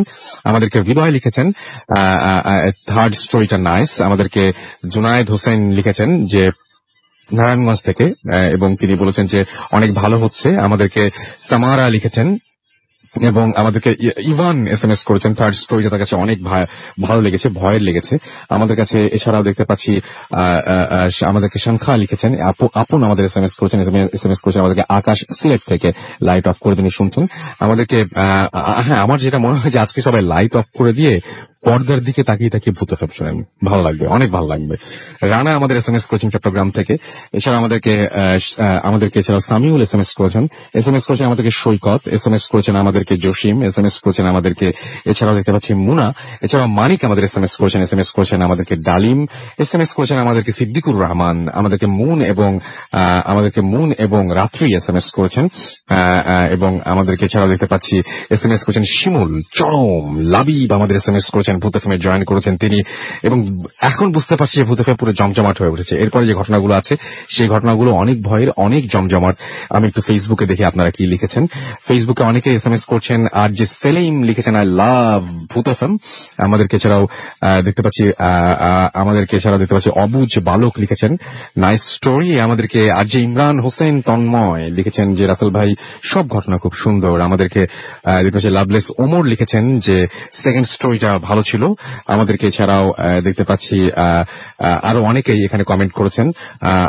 বিল্লাহ আমাদের এখানে কমেন্ট করে লিখেছেন থার্ড স্টোরিটা অসম হচ্ছে। আমাদেরকে এছাড়াও এসএমএস করেছেন দেখতে পাচ্ছি এখানে বাবু লিখেছেন অসম। এছাড়াও আমাদেরকে দেখতে পাচ্ছি হিমু এসএমএস করেছেন, তিনি বলছেন ভাই আমার জানালায় পর্দা নেই, আপনি বেঁচে গেছেন তাহলে। আমাদেরকে এছাড়াও দেখতে পাচ্ছি আহমেদ খান লিখেছেন রাসেল ভাই ভূত এফএম রক্স। আমাদেরকে এছাড়াও আরো অনেকে এসএমএস করেছেন এবং আমি দেখতে পাচ্ছি যে আমার যে পেজটা সেখানে অনেকে কমেন্ট করছেন এখনো পর্যন্ত। ইন্ডিয়া থেকে শুনছেন আমাদের এখানে অনিরুদ্ধ মন্ডল, আপনাকে অনেক ধন্যবাদ আমাদের সাথে থাকার জন্য। আমাদেরকে এছাড়াও দেখতে পাচ্ছি আরো অনেকেই কিন্তু এখানে কমেন্ট করছেন। সেকেন্ড স্টোরিটা অনেক কাছে ভালো লেগেছে সেটা জানিয়েছেন, এই এসএমএস গুলো বেশ আগের। এবং আমাদেরকে নীল বাজিগার লিখেছেন ভালো লাগছে। আমাদেরকে এছাড়াও আরো অনেকেই এখানে কমেন্ট করছেন ফেসবুক পেজে। যাই হোক, আরো একবার বলি, আমাদের যদি এসএমএস করতে চান তাহলে মোবাইলের মেসেজ অপশনে গিয়ে টাইপ করুন ফুর্তি, FORTI ফুর্তি, স্পেস দিয়ে আপনার নাম, স্পেস দিয়ে আপনার মেসেজ পাঠিয়ে দিন 9840 নাম্বারে। যদি আমাদের ইমেইল করতে চান, আমাদের ইমেইল অ্যাড্রেস হচ্ছে bhutfm@furti.fm, which is BHWTFM@radio.FORTI.FM। আপনার নাম, ঠিকানা এবং ফোন নাম্বার সহ আপনার জীবনে ঘটে যাওয়া সেরা ঘটনাগুলো লিখে পাঠান আমার কাছে। অবশ্যই শুরুতে উল্লেখ করুন এই ঘটনাগুলো আপনি এখানে এসে শেয়ার করতেছেন নাকি আপনি চান যে আপনার ঘটনা আমরা পড়ে শোনাই। আর যারা ফেসবুকে কানেক্টেড থাকতে চান তাদেরকে বলি, আমাদের ফেসবুক অ্যাড্রেস হচ্ছে www.facebook.com/radio.furti, www.facebook.com/bhutfm.russell। কথা না বাড়িয়ে সরাসরি চলে যাব একটা ছোট্ট বিরতিতে এবং তারপরে আবারও ফিরে আসবো আরো ঘটনা নিয়ে। এবং একটা কি অডিও ক্লিপ আছে নাকি? আমাদের অডিও ক্লিপ রয়েছে, সুতরাং অডিও ক্লিপ আপনারা শুনতে পাবেন। সুতরাং সেই পর্যন্ত আমাদের সঙ্গেই থাকুন, কোথাও যাবেন না। Stay tuned to Radio Furti and don't stop the Furti. The night comes alive with Graminphone.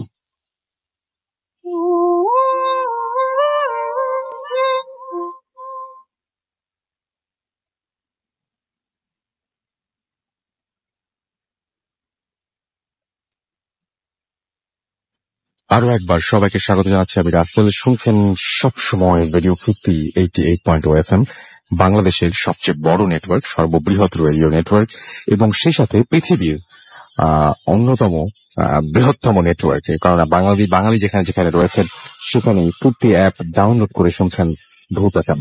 এবং আপনারা সবাই জানেন ভূত এফএম এখন আরো বেশি অন্যরকম উইথ গ্রামীণফোন, আরো বেশি ভয়ানক উইথ গ্রামীণফোন। এবং আপনাদের সহযোগিতা পেলে আমরা যেতে চাই বহুদূর। অ্যান্ড আপনারা এটাও জানেন যে এই মাসে আমাদের প্ল্যান রয়েছে আপনাদের সবাইকে নিয়ে আরো একটা ট্যুর করার, এবং যেখানে আমরা ঢাকার বাইরে থেকে সরাসরি আউটডোর থেকে একটা এপিসোড করব এবং সেই এপিসোডে আপনারা সরাসরি অংশগ্রহণ করতে পারবেন যারা বন্ধু গ্যারাজের যারা সাইন আপ করবেন এবং আপনারা যারা আমাকে একদম রক্তহীন করা ঘটনা পাঠাবেন এবং যাতে ঘটনা সিলেক্টেড হবে। সো দেরি না করে এখনই সাইন আপ করে ফেলুন বন্ধু গ্যারাজে এবং আপনাদের জানা সেরা ঘটনাগুলো পাঠিয়ে দিন আমাদের কাছে। এবং আমরা সবাই মিলে আপনি যেটা করতে পারবেন সেটা হচ্ছে আপনার ঘটনা তো শেয়ার করতে পারবেন, সে সাথে সামনাসামনি দেখতে পারবেন যে আসলে ভূত এফএম কিভাবে হয় এবং কিভাবে আমরা আমাদের এখানে সবাই ঘটনা বলেন।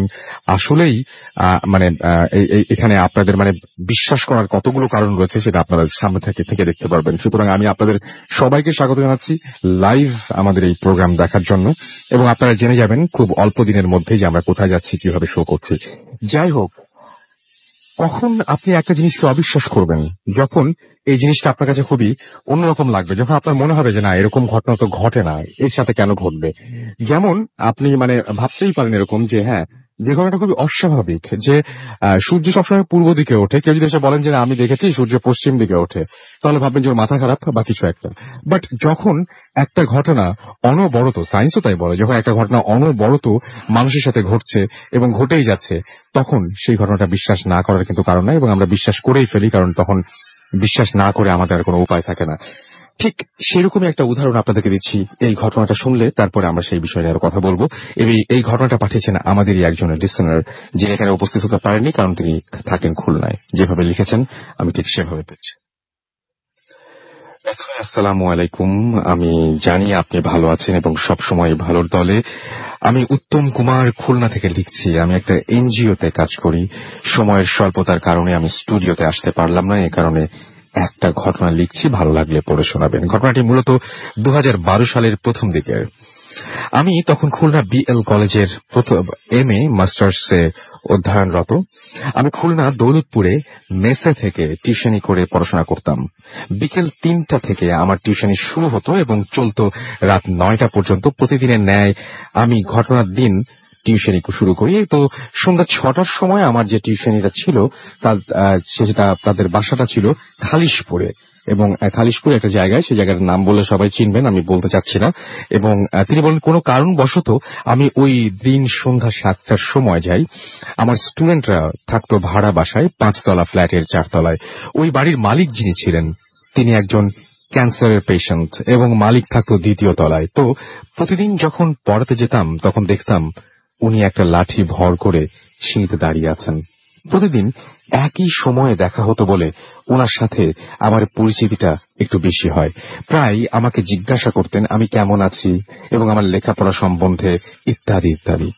মানবতার খাতিরে আমি ওনার শরীর কেমন আছে, এখন কেমন ফিল করছেন, এইসব জিজ্ঞাসা করতাম। ঘটনার দিন সন্ধ্যা 7টার দিকে আমি টিউশনিতে যাই এবং অন্যান্য দিনের মতো ওনার সাথে একইভাবে আমার সাক্ষাৎ হয়। দেখি উনি কোনো লাঠি ছাড়া দাঁড়িয়ে আছেন। আমি ভাবলাম মুরব্বীর হয়তো আগের তুলনায় অবস্থা এখন অনেক ভালো, এই জন্য লাঠির প্রয়োজন হচ্ছে না। তো উনি আমাকে একটু নিচে নামিয়ে দেওয়ার জন্য বললেন। ওনার কথা মতো যখন আমি ওনার হাতটা ধরলাম তখন দেখলাম যে প্রচন্ড ঠান্ডা সেই হাত। নিচে নামিয়ে যখন আমি স্টুডেন্টের দরজা নক করি, আমার স্টুডেন্টের মা দরজা খোলেন এবং বলেন তানজিল আজকে পড়বে না। আমি জানতে চাইলে তিনি বলেন যে আমাদের বাড়িওয়ালা মারা গেছেন, এই জন্য ওনাকে দাফন করার জন্য তানজিল গোয়ালখালী গোরস্থানে গিয়েছে। এই কথা শোনার পর আমি কিছু না বলে চলে এসেছিলাম। যখন আমি মাঝপথে, অর্থাৎ ওনাদের বাসা থেকে বেশ কিছু দূরে, তখন একটা পার্ক রয়েছে সেখানে এবং সেই পার্কের কথা তখন আমার স্মরণ হলো যে আমি তো বাড়িওয়ালার সাথে কথা বলে ওনার হাত ধরে নিচের তলায় রেখে আসলাম। এটা কি করে সম্ভব? আমি আবার সাইকেল চালাতে শুরু করলাম। তখন প্রায় রাত 8টা। প্রচন্ড ঘামতে শুরু করলাম। বাসায় পৌঁছাতে আমার প্রচন্ড জ্বর আসলো এবং প্রায় 15 দিন পর, অসুস্থ থাকার পর, আমার অবস্থার কোনো পরিবর্তন না হলে আমি গ্রামের বাড়ি চলে যাই। এরপর থেকে আমি কোনো এক অজুহাতে ওই বাসায় আর কখনো পড়াতে যাইনি। এই ছিল আমার ঘটনা। ভালো লাগলে পড়ে শোনাবেন। ধন্যবাদ সবাইকে। একটু আগে আমরা যে মর্গের ঘটনা শুনলাম, তার কাছে এই ঘটনা নিশ্চয়ই আপনাদের কাছে অনেক কাছাকাছি লেগেছে, এবং আমি তার আগে আরো কয়েকটা উদাহরণ দিয়েছি। তো যখন দেখি যে একই জিনিস প্রতিনিয়ত ঘটছে, একই জিনিস একইভাবে অনেকে ফিল করছেন বা এক্সপেরিয়েন্স করছেন, অনেকের ঘটনা যখন একই রকম হয়, তখন সেটা বিশ্বাস করবেন না অবিশ্বাস করবেন, সেই ভারটা পুরোপুরি আপনাদের উপরে ছেড়ে দিচ্ছি। আমরা বরং চলে যাই আমাদের পরবর্তী ঘটনায়। আমাদের আরো একজন অতিথি, যিনি প্রথমে দ্বিতীয়বারের ঘটনা শেয়ার করেছিলেন, জুনায়েদ এসছেন, এবং তিনি তার একটা ফ্রেন্ডের কাছ থেকে একটা ফরেস্ট সম্পর্কে আপনাদেরকে বলবেন, যে এই ফরেস্টে গেলে কিছু না কিছু একটা হয়। আচ্ছা জুনায়েদ, ওই ফরেস্টের নাম কি এবং এটা কোথায়? ফরেস্ট হচ্ছে, হ্যালো লিসেনার্স অ্যাগেন, ফরেস্টটা হচ্ছে আপনার আউকিঘারা। আচ্ছা, জাপানে সিচুয়েটেড আছে। মাউন্ট ফুজির দিকে বেসের ওখানে একটা জঙ্গল সিচুয়েটেড আছে।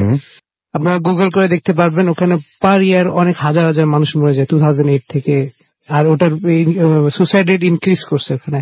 আচ্ছা, অনেকে বলে ওখানে সুসাইড করে মানুষ ইচ্ছা করে যায়, অনেকে বলে কি যে ব্ল্যাক ম্যাজিকের কারণে অনেকে ওখানে যায় সুসাইড করে, অনেকে বলে ঘুরতে যায় পজেস হয়ে সুসাইড করে, বিভিন্ন নানা ধরনের আর কি গল্প আছে ওখানকার। আর একটা গল্প, ওখানে বিলবোর্ড দেওয়া আছে কি যে জাপান গভর্নমেন্টই করছে আর কি। দ্যাট ইফ ইউ ওখানে লেখা আছে আর কি, বাংলায় বলছি, লেখা আছে কি যে তুমি তোমার ফ্যামিলি ব্যাপারে কেয়ার করে না করে তুমি সুসাইড করবে না, এই টাইপস এর ধরনের কিছু লেখা আছে একটা ওয়ার্নিং মেসেজের মতো।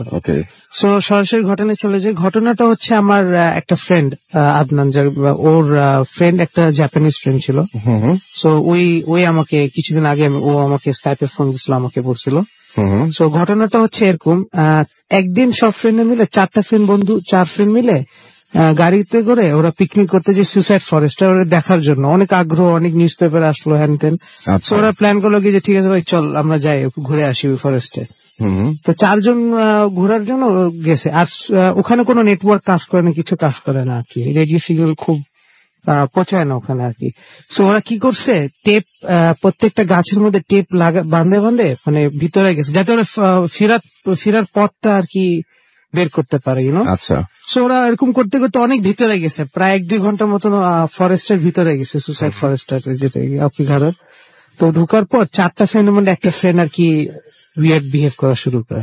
আচ্ছা। সে নিচে থেকে কিছু টুকরা নিজের শরীরে মানে একটা ধরনের ব্রাঞ্চ কাঠের মতন ঢুকে নিজের শরীরে মারার চেষ্টা করে। তারপর সে দৌড় মারে গাছে ওঠার চেষ্টা করে, তার মধ্যে একটা পরিবর্তন চলে আসে, উইয়ার্ড বিহেভ করে। আর সে মরতে চায় খালি, ইউনো। আর সে পালাইতে চায় 4 জন থেকে। খুব কষ্ট করে 3 ফ্রেন্ডে মিলে ওকে আটকানোর চেষ্টা করছে আর কি, বাট হচ্ছে না। আর ওখানে এখনো দেখবেন রাসেল ভাই, গুগল করলে অনেক ছবি আছে যেগুলো অনেক লাশ ঝুলে থাকে এখনো ওখানকার গাছের মধ্যে, ওটা পচে মানে মশা ধরে একদম। ওরা মানে আমার একটা ফ্রেন্ড বলতেছে কি ওরা আস্তে আস্তে মানে প্রায় কাছাকাছি চলে আসছে আর কি, ওই টেপ অনুযায়ী যে টেপ আসছিল ওটা আস্তে আস্তে লাস্টের দিয়ে কি করছে, ফ্রেন্ডটা একটা জানোয়ারের মতন গাছে উঠে যায়, খুব দূরত্ব স্পিডে উঠে যায় গাছে উঠে ওই দড়িটা নিজে মরার আসে গড়িটা গলায় বাঁধে সে সুসাইড করতে চায় আর কি। সো খুব কষ্ট করে 3টা ফ্রেন্ড আর কি ওকে নিচে নামাইলেন, দেন খুব কষ্ট করে বাসায় গেল আবার রিটার্ন। যাওয়ার পর হয় কি রাসেল ভাই, সবচেয়ে উইয়ার্ড বিষয় আর সবচেয়ে ইন্টারেস্টিং, 4 ফ্রেন্ডের মধ্যে 3টা ফ্রেন্ডেরই ক্যান্সার হয়ে যায়। আচ্ছা। আর 4th যে ফ্রেন্ড যে ওখান থেকে ফিরে আসার পরে, হ্যাঁ আচ্ছা আচ্ছা, তো 4th ফ্রেন্ড যেটা হয় ও আর কি মানে ও পজেস থাকে একদম, বাসায় আসে উইয়ার্ড বিহেভ করে। আর ওর মধ্যে খালি মেয়েদের ভয়েস আর কি। আচ্ছা। রুমের কোনায় চলে যেত আর সে খালি নিজের মাকে বলতো আমাকে নিয়ে যাও ওখানে, আমাকে এখানে কেন আনছিস। আচ্ছা। তারপর মনে করেন বিভিন্ন ধরনের আর কি পজেস্ট হওয়ার পর যে ধরনের আচরণ করে আর কি, ওই টাইপসের আচরণ আর কি। সো 3টা ছেলে, বাকি 3টা ফ্রেন্ড যে ক্যান্সার 2 জনই মারা যায় আর কি। আচ্ছা। আর যে 4th ফ্রেন্ডটা যে আছে এখন, সে এখনো অ্যাসাইলামে আছে আর কি, এখন অ্যাসাইলামে আছে আর কি। সো এখন ওই জিনিসটা আর কি ছাড়েনি, সব পাগল হয়ে গেছে। আর ফরেস্টের ব্যাপারে একটা জিনিস বলবো রাসেল ভাই, সম্ভব ওখানে একটা নর্মাল 2টা লাভ বার্ডস হতো, তোরা 2 জন মিলে ফরেস্টে সুসাইড করে। আচ্ছা, মানে ব্যাকগ্রাউন্ডটা এটা, আউকিঘারার ব্যাকগ্রাউন্ড এটা। আর ওখানকার অনেক সময় সুসাইডের ট্রেনটা চালু হয়েছে কেমন ওটা বলতেছে আর কি। আর একটা ফ্যামিলি থাকতো ওখানকার ট্রাইব আর কি, বুঝছেন।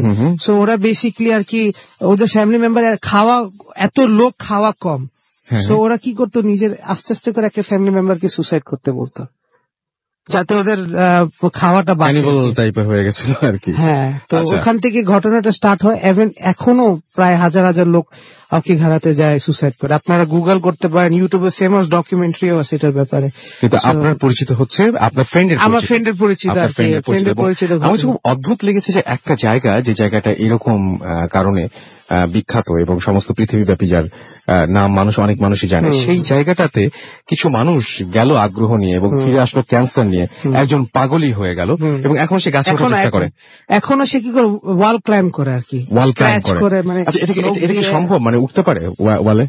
রাসেল ভাই আমাকে আরেকটা স্টোরি বলছিল যে, একটা ঘটনা বলছিল যে ওদের বাসা যে ছিল, ওদের বাসা তো উডের আর কি, বুঝছেন। তো সে নিজের সিলিংস এর উপরে ক্লাইম্ব করতে একা। এটা খুব অদ্ভুত ব্যাপার, কিন্তু এটা খালি আমরা মুভিতে দেখেছি, বাট এটা সম্ভব। এটা সম্ভব অ্যাকচুয়ালি, বেসিক্যালি পজিশনের কারণে হয়।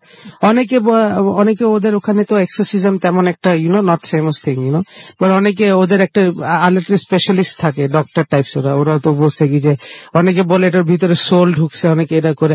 অথচ রাসেল বউকে মেডিকেলে নিয়ে যাওয়া হয়েছিল মেডিকেল টেস্টের জন্য, ব্রেন ফাংশন সব নর্মাল, সবকিছু নর্মাল, ইম্পালসিভ, জাস্ট একটা উইয়ার্ড বিহেভিয়ার আর কি ওর। ওটা খুবই, অনেকে বলে পাগল হয়ে গেছে। সো বাট মেয়েদের ভয়েসে কথা বলা রাসেল ভাই এটা একটু উইয়ার্ড ব্যাপার। ওকে, থ্যাংক ইউ সো মাচ আপনার ঘটনার জন্য। আমরা দেখতে পাচ্ছি যে অনেকেই আমাদের ফেসবুকে এখনো নক করছেন এবং আমাদের এখানে লিখছেন ফেসবুকে। আমি দেখতে পাচ্ছি যে আমাদের এখানে তামিম রহমান লিখেছেন, তার তিনি আরো ভয় চান। আমাদেরকে খলিল এখানে লিখেছেন যে ভাই আপনাদের একজন ভক্ত, ভূত এফএম আমার অনেক ভালো লাগে, ভয়ও লাগছে, আরো ভালো লাগছে, এবং তিনি আরো ভয় পেতেছেন এবং লিখেছেন ডোন্ট স্টপ দ্য ফুর্তি। আমাদের হুসাইন ফরহাদ লিখেছেন ভূত এফএম আজ আমরা 6 জন মিলে শুনছি, ভালো লাগছে। আমাদেরকে অবুজ মন এসএমএস এখানে কমেন্ট করেছেন আই লাভ ভূত এফএম। আমাদেরকে মনিরুল কাকুন লিখেছেন এবং আমাদেরকে তিনি একটা ঘরে একাই আছেন, আমাদেরকে নিস্তব্ধ আমি লিখেছেন আই লাভ ভূত এফএম। আমাদেরকে এছাড়াও রুম্পা মৌ এখানে লিখেছেন যে তিনি রংপুর থেকে আমাদের এখানে জয়েন করেছেন। আমাদেরকে জি এম আরিয়ান এখানে লিখেছেন যে ভূত এফএম তিনি হচ্ছে অনেক ভূত এফএম 1 বছর আগে তার কাছে অনেক অনেক বেশি ভয় লাগতো। আপনার ঠিক যেই মুহূর্তে ভয় লাগতো সেই মুহূর্তে আপনার মতো অনেকে বলতেন যে ভূত এফএম গতবার একটু আগে অনেক ভালো লাগতো। তো এটা আমি জানি না, তবে আমি এটুকু বলতে পারি যে আমরা প্রতিনিয়ত আপনাদের ভালো লাগানোর জন্য মানে পুরো সপ্তাহ জুড়ে অনেক অনেক অনেক বেশি কষ্ট করি এবং আমরা আসলে অপেক্ষায় থাকি যে কখন আপনাদের ভালো লাগবে এবং এটার জন্য আমরা পুরো সপ্তাহ জুড়ে অনেক অনেক অনেক বেশি পরিশ্রম করি। আমাদেরকে পুলক এখানে লিখেছেন যে তিনি আচ্ছা, আমাদেরকে তানভীর লিখেছেন যে এই স্টোরিটা জোস। আমাদেরকে ছাড়াও অনেকেই এখানে কমেন্ট করছেন, দেখতে পাচ্ছি ফেসবুকে আমার যে পেজ রয়েছে সেখানে অনেকে কমেন্ট করছেন এবং অনেকেই লিখছেন যে আজকের কোন ঘটনাগুলো তাদের কাছে ভালো লেগেছে। এবং আমি এখানে দেখতে পাচ্ছি যে অনেকেই এই মুহূর্তে আছেন, দেশের বাইরে থেকে অনেকে রয়েছেন। ফয়সাল আমাদের লিখেছেন ভূত এফএম অনেক ভালোবাসি। আমাদেরকে আরেকজন ফয়সাল আহমেদ এটা হচ্ছে তিনি লিখেছেন যে একটু দেরি করে ফেললাম না, এখনো পর্যন্ত আরো অনেক ঘটনা রয়েছে। আমাদেরকে লিখেছেন যে ফরেস্ট্রি ঘটনা তার কাছে অনেক ভালো লেগেছে নীল বাজিগারের কাছে। এমডি আব্দুল্লাহ আমাদের এখানে লিখেছেন। এছাড়া আমাদের এখানে লিখেছেন আরাফাত সজীব। এছাড়া আমাদের এখানে লিখেছেন জাহিদ জুবায়ের। এছাড়াও আমাদেরকে মিষ্টি লিখেছেন, এখানে কমেন্ট করেছেন আমাদের এখানে জাকির হোসেন জ্যাক সহ আরো অনেকে। আপনি যদি আমাদের কমেন্ট করতে চান তাহলে তো জানেনই আমাদের ফেসবুকের অ্যাড্রেসে, তারপর আরো একবার বলে দিচ্ছি এখানে লাইক দিয়ে কমেন্ট করতে পারেন www.facebook.com/radio.purti, www.facebook.com/bhootfm.russell, BHWTFM.RUSSELL। আর এছাড়াও দেখতে পাচ্ছি আমাদের এখানে এসএমএস করেছেন অনেকে। নরসিংদী থেকে আমাদের এখানে জাপু এসএমএস করেছেন, অর্পণ আমাদের রাহুল তারা 3 জন মিলে এবং অমিত তারা 3 জন মিলে শুনছেন। হারুন আমাদের সাথে রয়েছেন, তামিম আমাদের সাথে রয়েছেন, জান্নাত আমাদের সাথে রয়েছেন শেওড়াপাড়া থেকে, পড়া খুলনা থেকে আমার সাথে রয়েছেন, লিখেছেন অসম আমাদেরকে, এছাড়াও বুলবুল যশোর থেকে এসএমএস করেছেন, দিলরুবা আমাদের সাথে এসএমএস করেছেন, দিশা আমাদের এসএমএস করেছেন বান্দরবান থেকে এবং আমাদেরকে এছাড়াও তিনি শুনছেন আমাদেরকে। শিরিন এবং দীপা আমাদেরকে এসএমএস করেছেন, আমাদেরকে সঞ্জিদা আহমেদ এসএমএস করেছেন রিয়াদ এসএমএস করেছেন আমাদেরকে শাকিল হবিগঞ্জ থেকে। এছাড়াও জান্নাত আমাদের এসএমএস করেছেন শেওড়াপাড়া থেকে, মাহিন এবং রিঙ্কি আমাদের এসএমএস করেছেন, সিয়াম আমাদের আগারগাঁও থেকে এসএমএস করেছেন, আয়াত খান আমাদের এসএমএস করেছেন ধানমন্ডি থেকে এবং তার কাছে স্টোরিটা সব মানে আজকের স্টোরিটা তার কাছে চরম লেগেছে। এবং আমাদেরকে এছাড়াও দেখতে পাচ্ছি শর্মা সামারা এসএমএস করেছেন চট্টগ্রাম থেকে। আপনারা যারা এসএমএস আরো করতে চান তারা চলে যাবেন অবশ্যই মোবাইলের মেসেজ অপশনে এবং সেখানে গিয়ে টাইপ করুন ফুর্তি FORTI ফুর্তি, স্পেস দিয়ে লিখুন আপনার নাম, স্পেস দিয়ে আপনার মেসেজ পাঠিয়ে দিন 9840 নাম্বারে। আরো একটা ঘটনা আমরা শুনবো, তবে তার আগে একটা ছোট্ট না বেশ মাঝারি টাইপের আর একটা ঘটনা যিনি আমাদের আরেকজন লিসেনার পাঠিয়েছেন সেটা একটু পড়ছি। লিখছেন প্রিয় রাসেল ভাই, প্রথমে আমার সালাম নিবেন। আমি জানি আপনি সবসময় ভালোর দলে এবং ভালোই থাকেন, কেমন আছেন সেটা জিজ্ঞেস করলাম না। আমার পড়াশোনা নিয়ে অনেক ব্যস্ত থাকায় এবং খুলনা থেকে ঢাকা বেশ দূরের পথ হওয়ায় সেখানে গিয়ে আমার ঘটনা বলা সম্ভব না। পরপর দুটো কিন্তু খুলনার স্টোরি, খুলনা থেকে প্রচুর ঘটনা আসে, খুলনা আমাদের যেতেই হবে। আমাদেরকে লিখছেন তারপরে যদি আমার ঘটনাটা আপনাদের ভালো লাগে তো পড়ে শোনাবেন। আমি সরাসরি ঘটনায় চলে যাচ্ছি। ঘটনাটা ঘটেছে আমার এক ফ্রেন্ডের সাথে আজ থেকে প্রায় 5 বছর আগে জয়পুরহাট জেলার ধলাহার ইউনিয়নের দড়িপাড়া গ্রামে। ওই গ্রামে একটা ব্রিজ আছে এবং সেটাকে কদমতলী ব্রিজ বলে সবাই চেনে। ব্রিজের নিচ দিয়ে একটা নদী বয়ে গিয়েছে। নদীর পাশে একটি শ্মশানঘাট ও বিশাল জঙ্গল ছিল, যদিও এখন জঙ্গল অনেক কমে গিয়েছে। সেই জঙ্গল থেকে গ্রামে যাওয়ার রাস্তার দূরত্ব খুব বেশি না, প্রায় 25 গজের মতো। জঙ্গলটা ছিল অনেক ঘন এবং সন্ধ্যার পর গ্রামের অনেকে অনেক কিছু দেখায় সন্ধ্যার পর ওই রাস্তা ধরে চলতে সাহস পেত না। অনেকে রাতে রাস্তার পাশ দিয়ে যাওয়ার সময় দেখেছে নদীর পাশে চিতার ওপর একটা লাশ শোয়ানো, কিন্তু পাশে তাকে দেখেছে, কাউকে দেখতে পায় না। এবং তাছাড়া আরো অনেকের সাথে অনেক ঘটনা ঘটেছে, যেহেতু ওই রাস্তাটাই গ্রামের মেইন রাস্তা ছিল এবং এত ভয় ভীতির সত্ত্বেও মানুষকে ওই রাস্তা দিয়ে চলাচল করতে হতো। এইবার আমি আমার মূল ঘটনায় আসি। একদিন আমার এক ফ্রেন্ড ঢাকায় যাওয়ার জন্য বাসা থেকে বেরিয়ে পড়ে এবং তার বাস ধরার কথা ছিল পাঁচবিবি নামক একটা শহর থেকে, একটা শহর থেকে 10 কিলোমিটার, আচ্ছা একটা জায়গা থেকে, এবং তাই সেটা রাত 10টায়। দুর্ভাগ্যবশত রাস্তায় একটু দেরি হওয়ার কারণে সে বাসটি মিস করে। সে কাউন্টার মাস্টারকে জিজ্ঞাসা করে ঢাকায় যাওয়ার জন্য সেদিন রাতে আর কোনো বাস আছে কিনা। কাউন্টার মাস্টার তাকে জানান যে রাত 11:30 একটা বাস আছে এবং সে চাইলে সেটাতে ঢাকায় যেতে পারে। সে সেই বাসের জন্য অপেক্ষা করতে থাকে, কিন্তু রাসেল ভাই কোনো এক কারণে সেই দিন রাতে ওই বাসটি আর আসে না। তাই আমার ফ্রেন্ড মনে মনে ভাবলো যে এত রাতে সে কি করবে, বাসায় যাবে নাকি কোথাও থাকবে। কিন্তু আশেপাশে তেমন কেউ পরিচিত না থাকায় সে একটা সময় ঠিক করলো যে বাসায় ফিরে যাবে, কারণ বাসা থেকে তার বাস স্ট্যান্ডের দূরত্ব ছিল 10 কিলোমিটারের মতো। সে আশেপাশে তাকালো এবং দেখতে পেল যে সেখানে বেশ কিছু যানবাহন আছে যেগুলো খুব সহজেই 7 কিলোমিটার মতো রাস্তায় সে যেতে পারবে, কারণ এটা ছিল মেইন রোড এবং বাকি 3 কিলোমিটার রাস্তা ছিল মেইন রাস্তা থেকে গ্রামের দিকে এবং রাস্তাটা ছিল কাঁচা। তাই সে একটা ইজি বাইকে উঠলো এবং 7 কিলোমিটারের মতো রাস্তা আসলো। সেখান থেকে সে তার গ্রামের রাস্তা ধরে গ্রামের দিকে রওনা দিবে। তখন সে খেয়াল করলো যে চারিদিকে খুব অন্ধকার এবং সেই সময় তার গ্রামের মানুষদের সাথে ঘটে যাওয়া অনেক ঘটনার কথা মনে পড়ে যায় এবং সে মনে মনে অনেক ভয় পায়। এবং আমার ফ্রেন্ড চাই স্মোকার ছিল, সে ব্রিজে থেকে বেশ কিছু আগে পৌঁছায় এবং তখন রাত 12:30 বাজে। যেহেতু সে স্মোকার ছিল, সে আশেপাশে তাকালো কোনো দোকান খোলা আছে কিনা দেখার জন্য এবং দেখলো একটু দূরে একটা দোকান খোলা আছে। সে ওই দোকানে গিয়ে এক প্যাকেট সিগারেট কিনলো। তারপর সে গ্রামের রাস্তা ধরে হাঁটা শুরু করলো এবং একটার পর একটা সিগারেট ধরতে লাগলো, কারণ তার মনের ভয় কাজ করছিল। একটা ফ্রেন্ড যখন ঠিক সেই জঙ্গল এবং শ্মশানের সামনে দিয়ে অতিক্রম করছিল, ঠিক সেই সময় হঠাৎ একটু দূর থেকে সে লক্ষ্য করলো সাদা কাফনে মোড়া মৃত লাশের পাশে সাদা পোশাক পরিহিত একটা মেয়ে বসে আছে। সেই লাশটি সহ মেয়েটি ছিল রাস্তার পাশে এবং এত রাতে একটা মেয়েকে এভাবে লাশ সহ একা আমার বন্ধুটি দেখে অনেক ভয় পেয়ে যায়। সে সময় সে বুঝতে পারছিল না কি করা দরকার তার। একবার সে ভাবলো সে পেছনে যাবে, কিন্তু ঠিক সেই সময় তার গ্রামের এক হুজুরের কথা মনে পড়ল। তিনি বলেছিলেন, অন্ধকার রাতে এরকম যাই ঘটুক না কেন কখনো তুমি পেছনে ফিরে তাকাবে না। তাই সে পেছনে ফেরার সাহস পেল না। অবশেষে সে ঠিক করলো যাই হোক না কেন সে এই লাশ অতিক্রম করেই বাসায় যাবে। এবং আমার ফ্রেন্ড আরো একটা সিগারেট ধরিয়ে মোটামুটি আরো আগের তুলনায় জোরে জোরে হাঁটতে শুরু করলো। আমার ফ্রেন্ডটি যখন ঠিক সেই লাশটির কাছাকাছি চলে এসেছে, ঠিক তখনই মেয়েটি কেঁদে উঠলো। আমার ফ্রেন্ড বুঝতে পারছিল না সে কি করবে, তাই সে ভয়ে দোয়া কালাম পড়া শুরু করলো। এবং যখন সে লাশের খুব কাছাকাছি চলে আসে তখন সে লক্ষ্য করলো যে সেখানে কিছুই নেই। এটা দেখে সে আরো বেশি ভয় পেয়ে যায় এবং আরো জোরে হাঁটতে থাকে। হাঁটার সময় সে লক্ষ্য করলো তার পেছনে একই সাথে কান্না এবং হাঁটার শব্দ আসছে। সে পেছনে ফিরে তাকানোর সাহস পাচ্ছিল না। এরপর সে বাসার খুব কাছাকাছি চলে আসে। সে ভয়ে পেছনে ফিরে তাকায় এবং পিছনে ফিরে সে যা দেখলো তা দেখে সে স্থির হয়ে গেল। দেখতে পেল যে একটু আগে যে লাশটি সে দেখেছে সেই মেয়েটি তার পাশে দাঁড়িয়ে আছে এবং তার পুরো কাফন রক্তে ভিজে আছে এবং মেয়েটি ভয়ানক দৃষ্টিতে তার দিকে তাকিয়ে আছে। এমন সময় সে মেয়েটির কাছ থেকে কোনো একটা কথা বা আওয়াজ শুনতে পেল। এরপর সে চিৎকার দিয়ে জ্ঞান হারিয়ে ফেলে। পরের দিন সকালে যখন তার জ্ঞান ফিরে তখন সে শোবার ঘরে, তার গায়ে প্রচন্ড জ্বর।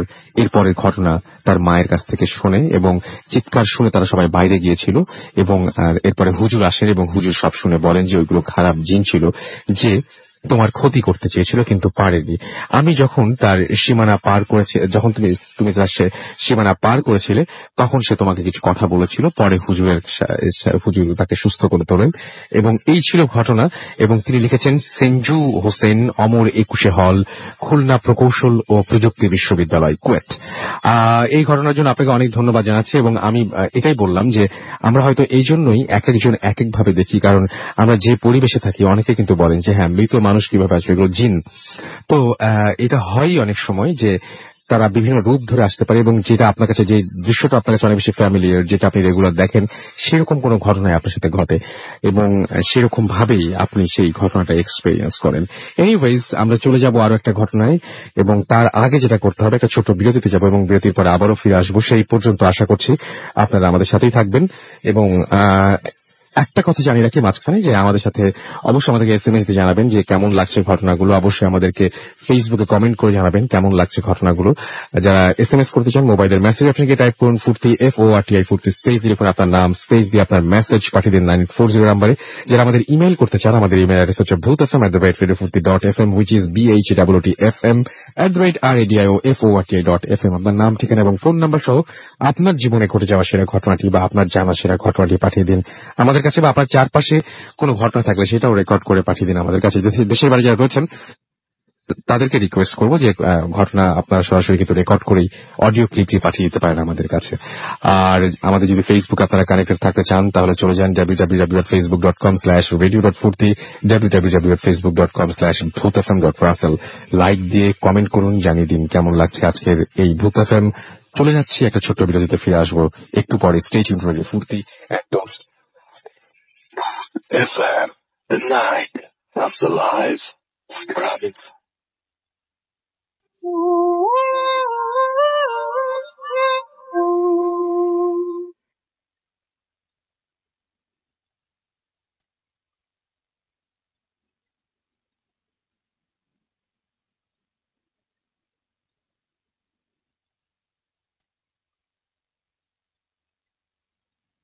সিউল থেকে দক্ষিণ কোরিয়ার। আর রাতের ডিউটি শেষে জাস্ট কিছুক্ষণ আগে বাসায় ফিরলাম, মেবি বাংলাদেশ টাইম এখন 3:30। তো যাই হোক, আর কথা না বাড়িয়ে আমি আমার সরাসরি ঘটনায় চলে যাচ্ছি। ঘটনাটা আসলে আমার নিজের সাথেই ঘটে যাওয়া। কাউকে আসলে ভয় পাওয়ানোটা আমার উদ্দেশ্য না, জাস্ট আমার নিজের কথাগুলো শেয়ার করাটাই হচ্ছে আমার উদ্দেশ্য। তো ঘটনাটা ঘটেছিল 2013 সালে। আমি ছিলাম একটা টেলিকমিউনিকেশনের কল সেন্টারে, বাংলাদেশের ঘটনা এটা। আর কল সেন্টারে আপনারা জানেন যে এটা শিফট ওয়াইজ, বিভিন্ন রোস্টার ওয়াইজ ডিউটি করা হয়। তো সেক্ষেত্রে মাঝে মধ্যে ঘটনাটা 2013 মে, মে লাস্টের দিকে ঘটে যাওয়া ঘটনা। আসছিলাম অফিস শেষে 2টোর পরে। অফিসিয়াল ট্রান্সপোর্ট ছিল, 9 সিটার একটা মাইক্রো ছিল। আমি বরাবরের মতো এই ড্রাইভারের পাশের সিটটাতে বসতে ইন্টারেস্টেড ছিলাম এবং ওই দিনও বসেছিলাম। তো গাড়িটা আমাদের এয়ারপোর্ট থেকে ক্রস করে। আপনারা জানেন যে এয়ারপোর্ট থেকে ক্রস করার পর অনেকেই হয়তো অনেক কিছু শুনেছেন বা হয়তো অনেকে এক্সপিরিয়েন্স করে থাকতে পারেন। তো আমি আমার সাথে ঘটে যাওয়া সেই এক্সপিরিয়েন্সটা শেয়ার করছি এখন। তো সেদিনও আসছিলাম, ড্রাইভার মোটামুটি ভালো স্পিডেই গাড়িটা,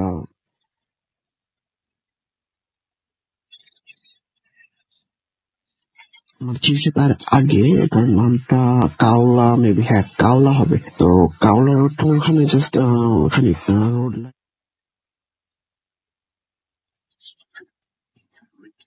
আমি আমার ক্লিয়ার মনে আছে যে আমার ড্রাইভার যিনি ছিলেন পাশে, উনি মোটামুটি বয়স্ক এক্সপিরিয়েন্স ড্রাইভার। তো উনি দেখে শুনে সবকিছু চালাচ্ছিলেন। তো আমরা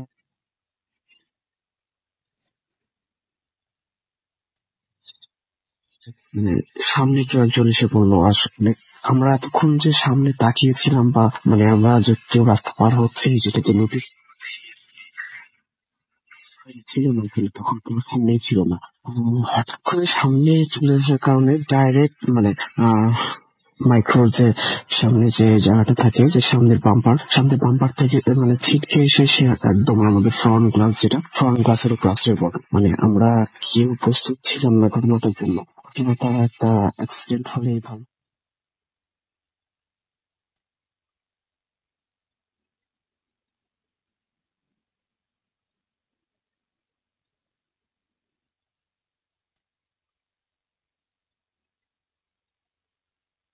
অংশটা জাস্ট মানে মাঝখান পর্যন্ত আমার মানে আমার দিকে মানে পরে আসলো, মানে সামনের দিকে আমার মাঝখানে চলে আসলো।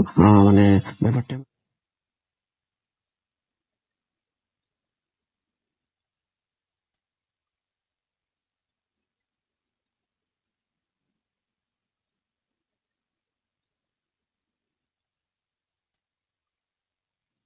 বা সামনে আর কোথাও কোনো গাড়ি নেই যদি ওই সময়।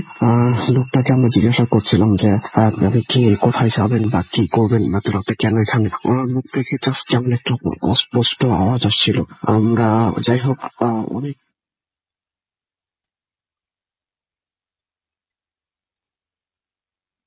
মানে টার্গেটটা আসলে কি বুঝতে পারছি না।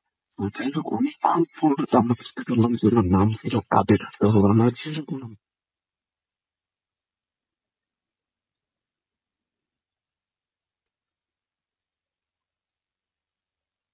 তো ব্যান্ড হয়ে গিয়েছিল আর কি ব্যাপারটা। তো উনি আমাদেরকে যেটা বললো যে উনি মানে আমরা বুঝলাম আর অ্যাটলিস্ট যে উনি যাবে হচ্ছে কাকলি যেটা ওল্ড ডিওএইচএস যে এরিয়াটা আছে। তো যাই হোক আমরা ওখান থেকে সরাসরি গাড়িটা আবার সামনের দিকে ফরওয়ার্ড করি এবং সামনে মানে কাকলির যে এরিয়াটা আছে, কাকলির যে সিগন্যাল যেটাকে বলা হয় রেখেছি, ওনাকে তাৎক্ষণিকভাবে সামনে থেকে নামিয়ে আমরা জাস্ট গাড়ির পিছনে জাস্ট সিটটাতে একটুখানি মানে রাখি ওনাকে শুয়ে দিয়ে আর কি। তো আর আমাদের মানে কলিগ ছিল অলরেডি, তারা এয়ারপোর্টের আগেই নেমে গেছিল। জাস্ট আমরা গাড়িতে ড্রাইভার ছিলাম, আমি ছিলাম আর আমার আরেকটা কলিগ ছিল, টোটাল 3 জনই ছিলাম আমরা ওই দিন। তো আমরা গাড়িতে যখন কাকলি দিয়ে ঢুকলাম, আপনার জানেন যে ওই এরিয়াটাতে ভেল ক্রসিং আছে, ডিএইচএসে ঢুকতে মানে ডিএইচএসে ঢুকে উনি আগে থেকে বলে রাখছিল যে উনি এটা 4 নম্বর রোড মেবি ছিল। হ্যাঁ, ওনার 4 নম্বর রোডে আমরা চলে গেলাম। 4 নম্বর রোডে হাউস নাম্বারটা এক্স্যাক্টলি আসলে মনে আসছে না আমার। তো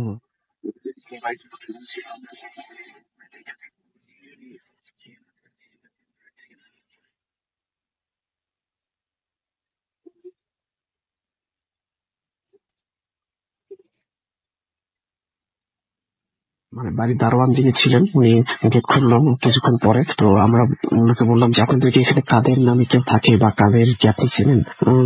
দারোয়ান মানে দারোয়ানের দিকে তাকি মানে দারোয়ান কি বলবে আসলে বুঝতে পারছিল না। সে অবাক হয়ে আমাদের দিকে তাকিয়ে আছে যে কাদের মানে কাদের নামটা যেন তার পরিচিত। বাট কিছুক্ষণ পরে বললো যে হ্যাঁ কাদের ভাই তো চিনি ওনাকে, উনি তো মারা গেছে। মানে আমি আমার কন্ডিশন যে কি ছিল আসলে আমি এখন আজকে বলে বোঝাতে পারবো না। গাড়ি থেকে নেমে গেছিলাম কারণ গাড়ির মধ্যে কিন্তু শুধুমাত্র তাদের যে মানে ওই বয়স্ক লোকটা, ওর বয়স অ্যারাউন্ড 35 হবে মেবি, এরকম হবে। তো ওনার যে কথা, দারোয়ানের যে কথা বলেছে কাদের নাকি আরো 2 বছর আগে মারা গেছে, এই কথা শোনা মাত্র জাস্ট আমরা আবার গাড়িতে চলে আসলাম, মানে যে ওনাকে দেখাবো যে তাহলে আসেন এটা কি আমাদের সাথে গাড়িতে অ্যাক্সিডেন্ট করলো। আমরা দারোয়ানকে এসে যে আমাদের গাড়িটাতে মানে এই একটু আগে জাস্ট 2 মিনিট যাকে আমরা গাড়িতে রেখে নিয়ে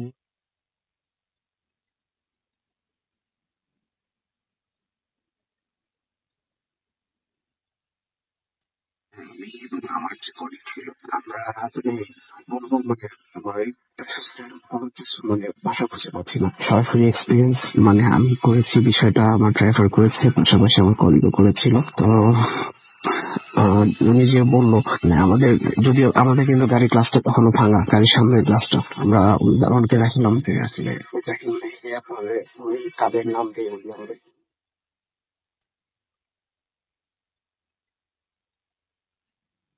বললো যে হ্যাঁ 2 বছর আগে কাদের ভাই ওই জায়গাটাতেই একটা কার অ্যাক্সিডেন্টে এভাবে পা ভেঙে যায় ওনার, এবং উনি আসলে ওখানে আগে আসার পরে ঢাকা মেডিকেলে নিয়ে যাওয়ার পর উনি মারা যায়। তো আসলে যেটা ঘটলো আমাদের সাথে আজকে মানে ওই দিন আর কি যেটা ঘটেছিল কোনো ব্যাখ্যা হয়তো আমি এখনো পর্যন্ত দাঁড় করাতে পারিনি। আর বাকিটুকু আপনারা বুঝতেই পারছেন যে আসলে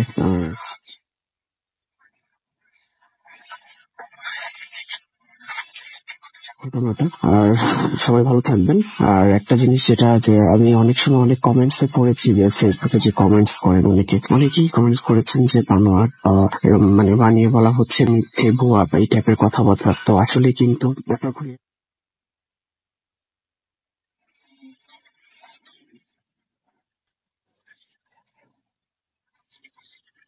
তেমন। সো আপনি ফিল করুন আর ভালো থাকবেন সবাই। সবাই দোয়া করবেন আমার জন্য। যদি দেশে আসি as soon as possible অবশ্যই সবাই এবং একটা অদ্ভুত ঘটনা আমরা শুনলাম এবং সেই সাথে আমরা এটাও জানলাম যে উনি একটা কথা বলেছেন যে আপনারা ঘটনা খুঁজতে যাবেন না, যদি আপনারা ঘটনা নাও খোঁজেন, ঘটনা আপনাদের খুঁজে নেবে। ব্যাপারটা খুব অদ্ভুত ব্যাপার যে আপনি যদি কোনো ঘটনা নিয়ে খুব বেশি ভাবেন বা মনে করেন যে না এটা আবার সত্যি হয় কিভাবে, তাহলে একটা পর্যায়ে দেখবেন যে সেই ঘটনাই আপনাকে হয়তো খুঁজে নিয়েছে। সত্য মিথ্যা যাই না, তবে এরকমই বলেছেন আমাদের একটু আগে যে অডিও ক্লিপটি শুনছিলাম, সেই অডিও ক্লিপটি যিনি পাঠিয়েছেন সেই আমাদের লিসেনার। তো যাই হোক, আমার মনে হয় যে অনেকেই আমাদেরকে বলছেন যে ঘটনাটা একটু বুঝতে সমস্যা হয়েছে। ব্যাপারটা হচ্ছে এরকম ধরনের যে আপনি গাড়ি চালিয়ে কোথাও যাচ্ছেন, হঠাৎ করে আপনার এমন একজন মানুষের সঙ্গে দেখা হলো যিনি আপনার কাছে লিফট চেলেন এবং তার বাসাতে আপনি তাকে নামিয়ে দিলেন বা বাসায় এসে দেখলেন যে সে নাই, এবং তারপরে আপনি সেই বাসাতে এসে জানতে পারলেন যে সেই ভদ্রলোক অনেক আগেই মারা গেছে।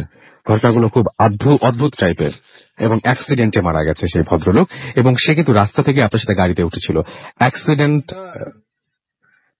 মানে আমি আচ্ছা, মাসুম মনে হয় কিছু একটা বলতে যাচ্ছে। হ্যাঁ, এখানে মানে মূল কাহিনীটা আপনি তো মাঝখানে তো আমি করছি। ব্যাপারটা হলো যে একটা কল সেন্টারে চাকরি করতো, দেন সে ডিউটি শেষ করে রাত্রে বাসায় ফিরছিল কলিগ সহ। তো এয়ারপোর্টে তার কিছু ফ্রেন্ড নেমে গেছে, মানে কলিগ, এবং তারা মাত্র ড্রাইভার সহ আরো দুজন ছিল। এবং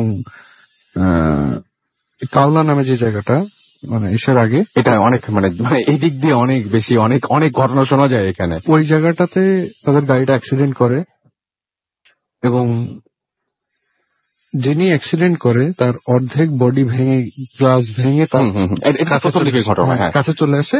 এবং তখন মানে ওই অবস্থাতে, জ্ঞান থাকা অবস্থাতেই তারা জিজ্ঞেস করে যে আপনি নাম কি বা কোথায় যাবেন। তখন তাকে পিছনের সিটে রেখে এবং তাকে নিয়ে তার বাসা পর্যন্ত যায় এবং গেটে অনেক নক করার পরে দারোয়ানকে বলে যে অমুকজন, যার নাম বললেন আর কি। তিনজনেই ওই তাড়াহুড়ো করে নেমে তাকে, যাতে তার পরিবার পরিজনের কাছে তাকে হস্তান্তর করা যায়। হ্যাঁ, পরে দারোয়ান বলল যে সে তো 2 বছর আগেই মারা গেছে। হ্যাঁ, আমি সেটাই বলছি যে একটা মানুষ মারা গেছেন, হ্যাঁ, এবং সেইখানেই মানে ওই জায়গাটাই, হ্যাঁ সেটাই বলতে যাচ্ছিলাম যে ওই এলাকায় মারা গেছেন অ্যাক্সিডেন্টে, এবং তার সাথে দেখা হলো হাইওয়েতে, মানে রাস্তাতেই, মানে যার ঘটনা ঘটেছে রাস্তায়। আমি যেটা বলতে তাদের গাড়ি, আমি সেটাই বলছি যে জায়গায় ঘটনাটা ঘটেছে সেই জায়গাতেই ওই ভদ্রলোকে খুঁজে পাওয়া গেল। সেই ভদ্রলোক কিন্তু রেস্টুরেন্টে পাওয়া যায়নি বা অন্য কোনো জায়গায় পাওয়া যায় নাই, যেখানে ঘটনা ঘটেছিল সেখানেই তাকে পাওয়া গেল। এবং তিনি বললেন যে আমি অমুক জায়গায় যাবো, এবং বাসায় এসে জানা গেল তিনি মারা গেছেন অনেক আগেই। এবং তাকে দারোয়ানকে যখন আবার দেখানোর জন্য গাড়িতে বলছেন, না উনি তো আমার সাথেই আছেন, দেখাতে যায় দেখে যে গাড়িতে নাই, কিন্তু তাদের গ্লাস কিন্তু ভাঙা। হ্যাঁ, অ্যাক্সিডেন্ট হয়েছে, বাট উনি নাই। আমি সেটাই বলছি যে খুব অদ্ভুত ব্যাপার এটাই লাগে আমার কাছে, খুবই অদ্ভুত ব্যাপার লাগে যে এই জিনিসগুলো কেন হয়। মানে এত মানুষ থাকতে এই মানুষটি কেন হঠাৎ করে দেখা দিল, এবং এই মানুষটি কেন বাসা পর্যন্ত তাদেরকে টেনে নিয়ে আসলো, এইরকম ঘটনা কেন ঘটলো, এইটার কোনো ব্যাখ্যা আমরা পাই না। কিন্তু হ্যাঁ সেটাই, মানে আমার কথা হচ্ছে যে এর পেছনেও, এই ঘটনার পেছনেও আরো কোনো ঘটনা আছে কিনা, সেটা আসলে মনে হয় খুঁজে দেখার সময় এসেছে। যাই হোক, আমরা কথা না বাড়িয়ে আমরা কিছু SMS পড়ে ফেলবো। এবং আমি দেখতে পাচ্ছি যে হিমেল চৌধুরী আমাদের SMS করেছেন গাজীপুর থেকে, এবং তিনি বলেছেন যে অসম শো, এবং তিনি বলছেন যে ভেরি নাইস স্টোরিজ, এবং তিনি এর আগে কখনো শোনেননি, আজকে শুনছেন এবং অনেক এনজয় করছেন। শাফিন আমাদের SMS করেছেন মিরপুর 11 থেকে, এবং লাস্ট স্টোরিটা তিনি বলছেন যে খিলকেট থেকে, এবং তিনি নাম বলে দিয়েছেন যে ভদ্রলোক। হ্যাঁ, এবং আমাদেরকে দেবাশিস SMS করেছেন মোহাম্মদপুর থেকে, তারা 3 বন্ধু একসাথে শুনছেন। ফিরোজ আমাদের SMS করেছেন খুলনা থেকে। জাপানিজ আচ্ছা, তিনি আমাদের একটা নাম ইউজ করেছেন এবং তিনি বলছেন মগবাজার থেকে তিনি শুনছেন, আমাদের সাথে রয়েছেন। আমাদেরকে ফুর্তি ইমরান SMS করেছেন। রানা ময়মনসিং থেকে SMS করেছেন। MD সজীব আমাদের SMS করেছেন। আমাদেরকে মিজান জহিরুল হক হল ঢাকা ইউনিভার্সিটি থেকে।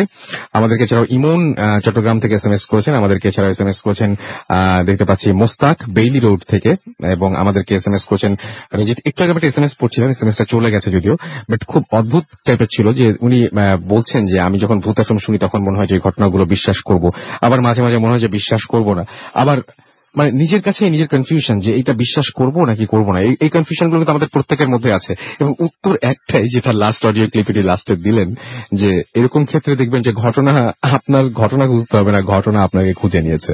আমি চাই না অবশ্যই যে আমাকে খুঁজে পাক। আমাদেরকে তমাল SMS করেছেন নওগাঁ থেকে, এবং এছাড়াও আমাদেরকে হিমেল চৌধুরী SMS করেছেন। আপনি যদি SMS করতে চান, মোবাইলের মেসেজ অপশনে গিয়ে টাইপ করুন ফুর্তি, FORTI ফুর্তি, স্পেস দিয়ে লিখুন আপনার নাম, স্পেস দিয়ে আপনার মেসেজ পাঠিয়ে দিন 9840 নাম্বারে। আমাদের যদি ইমেইল করতে চান, আমাদের ইমেল অ্যাড্রেস হচ্ছে bhutfm@radiofurti.fm, which is BHWTFM@radioforti.fm। আপনার নাম, ঠিকানা এবং ফোন নাম্বার সহ আপনার জীবনে ঘটে যাওয়া বা আপনার জানা সেরা ঘটনাটি পাঠিয়ে দিন আমাদের কাছে। আর বন্ধু গ্যারাজে যারা পার্টিসিপেট করতে চান আমাদের নেক্সট শোতে, যেটা আউটডোর থেকে আমরা ব্রডকাস্ট করব, সেই শোতে যদি পার্টিসিপেট করতে চান, অবশ্যই আপনার ঘটনাগুলো আমাদের কাছে লিখে পাঠান, বন্ধু গ্যারাজে শেয়ার করুন অবভিয়াসলি, এবং সাইন আপ করুন বন্ধু গ্যারাজে, জিপি বন্ধু গ্যারাজে, গ্রামীণ ফোন বন্ধু গ্যারাজে গিয়ে অবশ্যই সাইন আপ করুন এবং সেখানে গিয়ে ঘটনা পাঠান। আমরা চলে যাব আমাদের পরবর্তী অতিথির কাছে। তার আগে জানিয়ে দিই, ফেসবুকে যদি আমার সাথে কমিউনিকেট করতে চান, চলে যান www.facebook.com/radio.furti, www.facebook.com/bhutfm.russell। চলে যাচ্ছি আমাদের পরবর্তী ঘটনায়, আমাদের পরবর্তী অতিথির কাছে। এবং আপনার নামটা একটু প্লিজ বলবেন, আপনি কোথা থেকে এসেছেন সেটা একটু আমাদের কাইন্ডলি বলবেন। হ্যালো লিসেনার্স, আমি সাব্বির ফ্রম মগবাজার। ওকে, আপনার ঘটনাটা আমরা চলে যাই। তো এই ঘটনাটা হচ্ছে আমার ফ্রেন্ড মিমের, ওর বড় ভাইয়া আদনান ভাইয়া। তো ওনারা একবার 6-7 জন ফ্রেন্ড মানে ডিসাইড করলো যে তারা চিটাগংয়ে যাবে আচ্ছা ঘুরতে। তো ওনাদের ফ্রেন্ডদের মধ্যে একটা ফ্রেন্ড ছিল যার হোম টাউন ছিল চিটাগংয়ে। তো ওই ফ্রেন্ডটা বললো যে যেহেতু চিটাগং যেতেছি, তো হোটেলে না উঠে আমরা আমাদের নিজের বাসাতে উঠি। আচ্ছা, তো তাহলে আর কি আমার বাসাটা তোমাদেরকে দেখাতে পারবো। ওকে। সো ওনারা সবাই এগ্রি করলো, এন্ড নির্ধারিত ডেট এন্ড টাইমে তারা সবাই রওনা দিল নিজের গাড়িতে। তো ওনারা যখন গ্রামের বাড়িতে পৌঁছায়, তো অলরেডি টাইম প্রায় আপনার 11:30-12টা এমন। তো গেল ফ্রেশ হওয়ার পরে, যখন তারা মানে খাওয়া দাওয়া করার পরে উঠানে বসে আড্ডা দিতেছে, তখন অলরেডি প্রায় 2টার মতো বাজে। ওকে। তো বাড়ির লোকেশনটা একটু দেই। বাড়িটা ছিল মানে নর্মাল গ্রামের বাড়ির মতো, বাট বাড়ির পিছন সাইডে একটা মানে বাঁশঝাড়, বাঁশঝাড়ের পিছনে হচ্ছে একটা মানে পারিবারিক কবরস্থান। ওকে, অনেকেরই থাকে যেটা গ্রামে। হ্যাঁ। তো মানে এটা আবার মানে একটা সাইড উঠান থেকে দেখা যায়। তো ওনারা বসে আড্ডা দিতেছেন, এমন সময় একটা ফ্রেন্ডের মানে টয়লেটে যাওয়ার প্রয়োজন হয়। তো আপনি জানেন রাসেল ভাই যে গ্রামের টয়লেট গুলো একটু বাড়ি থেকে দূরে হয়। আচ্ছা। তো ওনারা আর কি টয়লেটে যাইতে একটু ভয় পেতেছিলেন। তো দেন ওনারা মানে কিছু ফ্রেন্ড ডিসাইড করলো যে তাহলে আমরা বাঁশঝাড়ের দিকে যাই। আচ্ছা। তো ওনারা গেল বাঁশঝাড়ে। যখন আসবেন, আসার সময় দেখতে পেলেন যে কবরস্থানের একটা সাইডে একজন বৃদ্ধ লোক, মানে নর্মালি বৃদ্ধ লোক যেমন হয় মানে সেম নর্মাল একজন বৃদ্ধ লোক, উনি কবরস্থানের একটা সাইডে হাঁটাচলা করতেছেন, একটা নির্দিষ্ট কবরের পাশে বসতেছেন। বৈশা মানে উনি কি যেন বলতেছেন, মানে দূর থেকে মনে হইতেছে যে উনি দোয়া বা সূরা টাইপের কিছু পড়তেছেন। তো এটা ওনারা প্রায় অনেকক্ষণ দেখলো, কিন্তু মানে ব্যাপারটা তাদের কাছে হিপনোটিজমের মতো। তো পরে ওনাদের যখন সেন্স আসলো, তারা বুঝতে পারলো যে মানে এখানে প্রায় 10-15 মিনিটের মতো ওনারা এটা দেখতেছেন, এন্ড ওনারা বাতাসে একটা আতরের স্মেল অনুভব করলেন। তো ভাবলেন যে হয়তো বা গ্রাম দেশে রাত্রের বেলা যে শিয়াল যে কবর খুঁড়ে, তো এই জন্য হয়তো বা পাহারাদার হবে, এটা ভাবলেন, ব্যাক করলেন। তো রাত্রে যখন ঘুমাইতে যাওয়ার পরে ওনারা যেটা শুনলেন যে পাশের রুম থেকে মানে আসবাবপত্র টানা শব্দ হইতেছে, তারপরে মানে কেউ হাঁটাচলা করতেছে এরকম, আর বাতাসের সেম ওই আতরের স্মেলটা। আচ্ছা। তো থাকতেই পারে পাশের রুমের মানুষ থাকতেই পারে। তো এটা ভাবলেন, ঘুমাই গেছেন। এন্ড পরের দিন ওনারা এই ব্যাপারটা মানে ভুলেও যান। তো সেকেন্ড দিন আর কিছু হয়নি। এটা থার্ড দিনের ঘটনা। রাত্রের বেলা খাওয়া দাওয়ার পরে মানে কিছু ফ্রেন্ড যায় হচ্ছে এবার মানে কবরস্থানে যায় স্মোক করতে। ওকে। তো স্মোক করার একটা পর্যায়ে যখন মানে ওনারা দেখতে পারলেন যে মানে ওই সেম লোকটাকে আবার দেখতে পাইছেন। তো দেখার একটা পর্যায়ে মানে ওনাদের সাথে ওই বৃদ্ধ লোকটার আই কন্ট্যাক্ট হয়। তো হওয়ার পরে ভাইয়ারা ওই লোকটাকে সালাম দিলেন, সালাম দিয়ে বললেন যে দাদা আপনি কি এখানে দেখাশোনা করেন? তো উনি কিছু বললেন না, জাস্ট মাথা, কোনো কথা হয়নি তার সাথে? না, জাস্ট মাথা নাড়ায় উনি সালামের উত্তরটা নেন। আচ্ছা। তো দেওয়ার পরে ওনারা মানে খুব নর্মাল ভাবে, আর ভয়টা লাগে নাই, ব্যাক করছেন। ব্যাক করার পরে ওদিন রাত্রে ওনারা সেম মানে পাশের রুম থেকে শব্দটা পান। তো দেন তারা মানে এটা নিয়ে আলোচনা করে যে মানে পরপর 2 দিন, একদিন মধ্যে গ্যাপ দিয়ে তো এই জিনিসটা কেন হলো। তো ওদিন যে যার বাসায় ছিল ওই ফ্রেন্ডটা ছিল ওনার একটা খালার বাসায়, মানে পাশের গ্রামে ওনার একটা খালার বাসা আছে। তো উনি মেবি ওখানে যান সামথিং এরকম। তো পরের দিন ওনারা মানে ওই রুমটা দেখতে যান, দেখতে যায় দেখেন যে মানে রুমটা তালাবদ্ধ অবস্থায়। তো যখন ওনাদের ফ্রেন্ড আসে তখন মানে ফ্রেন্ডকে বলে যে এই রুমে কে থাকে দোস্ত, এই রুমটা তালাবন্ধ কেন। তো বলে যে এই রুমে দেখবি এটা তো আমার দাদার রুম, উনি যখন জীবিত ছিলেন উনি থাকতেন। তো বলে যে তাহলে আমরা কি দেখতে পারবো। তো উনি বলে যে হ্যাঁ, বাসার মানুষের থেকে উনি চাবিটা নিয়ে আসেন মানে তালা খুলে ভিতরে নিয়ে যান। দেখতে পান মানে খুবই মানে পুরোনো একটা রুম, রুমের আসবাবপত্র অনেক পুরনো এন্ড মানে সব ময়লা অ্যাবেন্ডেড অবস্থা এরকম। তো ইন্টারেস্টিং ব্যাপার যেটা যে ওনারা মানে দেয়ালে একটা ছবি দেখতে পান। আচ্ছা, ছবিটা ছিল যে সেই বৃদ্ধের। তো উনি মানে ফ্রেন্ডরা ভাইয়ারা জিজ্ঞেস করলো যে এই ছবিটা কার। তখন তো বলে যে এটা তো আমার দাদার ছবি। তো তখন তারা খুব ভয় পায়, বলে যে কিন্তু এই লোককে তো আমরা দেখছি। মানে যখন পুরো ঘটনাটা শেয়ার করলো তখন ওই ভাইয়াটা বলে যে হ্যাঁ, তোমরা যেটা দেখছো এটা অ্যাকচুয়ালি বাস্তব, কিন্তু ওটা আমার দাদা না। আমার দাদা জীবিত থাকা অবস্থায় একটা জিন পালতেন, এন্ড জিনটা ছিল আমার দাদার খুব ভক্ত। আচ্ছা, সো এটা ওনারা বাদেও গ্রামের আরো অনেক মানুষই দেখছে। মানে প্রায় রাত্রেই উনি এই জিনটা এখানে থাকেন, ওনার দাদার জন্য এরকম মানে দোয়া করে। এটা আর কি ওনাদের বক্তব্য ছিল এই ধরনের। আচ্ছা, তো এই ছিল আপনার ঘটনা আসলে। ওকে। তো এই যে এইখানেও আমরা কিন্তু ওই যে মানে একই ব্যাপার দেখলাম যে মানে একজন মৃত মানুষ তিনি দেখা দিয়েছেন, এবং আমরা এর আগে ভূত এফএমে অনেকে এসছেন, অনেকেই বলেছেন, অনেকেই মানতে নারাজ যে একজন মানুষ মারা যাবার পরে তিনি আবার দেখা দিতে পারেন। তো অনেকেই বলেন যে এগুলো জিন, এবং জিনরা এসে দেখা দিয়ে যান, এবং উনি বলছেন যে হ্যাঁ, ওনারা খোঁজ খবর নিয়ে যখন পরে জানলেন তখন শুনলেন যে হ্যাঁ, আসলে একটা জিন আছে, এবং সেই জিন যে কিনা মৃত্যুর পরেও যাকে কিনা দেখা যায়। এবং গ্রামে আপনি বলেন যে গ্রামের অনেক মানুষ তাকে দেখেছে। সো এই ঘটনাগুলোর ব্যাখ্যা আসলে দেয়া খুব কঠিন। আমি জানি না, অনেকেই কিন্তু বিশ্বাস করেন যে না, ওই মৃত ব্যক্তিটি ফিরে আসছেন। অনেকে বলেন যে না, জিন। এখন ব্যাপারটা হচ্ছে যে এটা হচ্ছে যে এক একজন মানুষ এক এক রকম ভাবে বিশ্বাস করেন, বাট ঘটনাগুলো কিন্তু মানুষ এক্সপিরিয়েন্স করছেন। এবং আপনার এরকম ধরনের এক্সপিরিয়েন্স থাকলে অবশ্যই আমাদের জানাবেন। সাইমন আমাদের নেত্রকোনা থেকে লিখেছেন, রাসেল ভাই অনেকদিন পর ভূত এফএম শুনছি, এক্সেলেন্ট শো। আমাদেরকে অভি লিখেছেন যে রাসেল ভাই আমার কাছে 2টো ঘটনা রয়েছে, অলরেডি একটা ঘটনা পাঠিয়েছি।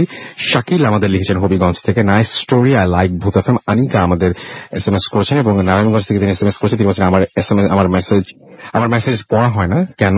আচ্ছা, অনেকের SMS আমি পড়তে পারছি না, I am really sorry for that, but সব SMS পড়তে গেলে ঘটনা বলার টাইমগুলো অনেক চলে যাবে। বাট আমি কিন্তু পড়ছি, যতটা পারছি পড়ছি। অর্ক লিখেছেন যে আমি এবং আমার ওয়াইফ দুজনে আমরা ভূত এফএম শুনছি। আমাদের এখানে ফেসবুকে যারা লিখেছেন, ফেসবুকে অনেকেই মর্গের ঘটনাটা বলছেন যে মর্গের ঘটনা শুনে কেমন যেন একটা গা ছমছমে ব্যাপার হয়েছে, মানে করেছে, তারপর আবার এনজয় করেছে। সৈকতুজ্জামান আমাদের এখানে কমেন্ট করেছেন। আমাদেরকে বাপ্পি এখানে কমেন্ট করে দেখেছেন যে ভয় লাগছে লিখেছেন বাপ্পি। আমাদেরকে রংপুর থেকে আলিফ আবার লিখেছেন যে তার কাছে অবশ্য তিনি ভয় আজকে কম পাচ্ছেন। আমাদেরকে দেখতে পাচ্ছি যে রিপন আর যে লিখেছেন 3 জন মিলে তারা ভূত এফএম শুনছেন। আমাদের এখানে লিখেছেন নোবেল, এবং তিনি আমাদের এখানে শুনছেন। এবং আমাদেরকে দেখতে পাচ্ছি যে মেহের আফরোজ আখি লিখেছেন যে তিনি বলছেন যে সবাই এরকম ভূত দেখে, আমি দেখি না, তাহলে আমিও ভূত এফএম এর ঘটনা শেয়ার করতে পারতাম। প্রথম কথা হচ্ছে যে ওই যে মানে দেখাটা খুব ভালো অভিজ্ঞতা না, যারা দেখেছেন তারা সবাই ভয় পেয়ে এই জিনিসটা শেষ হচ্ছে। এবং আপনি যেহেতু দেখতে খুব চান, অবশ্যই কোনো না কোনো দিন দেখে ফেলতে পারবেন। হয়তো অস্বাভাবিক কোনো ঘটনা হয়তো আপনার জীবনে ঘটে যেতে পারে, এবং আপনি যদি সত্যিই চান হয়তো একটু এরকম এক্সপেরিয়েন্স করবেন। আমি বিশ্বাস করি যে আপনার চাওয়াটারও একটা শক্তি রয়েছে।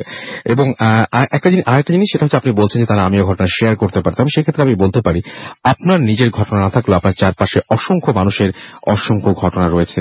সেই ঘটনাগুলো কিন্তু আপনি চাইলে আমাদেরকে লিখে পাঠিয়ে দিতে পারেন।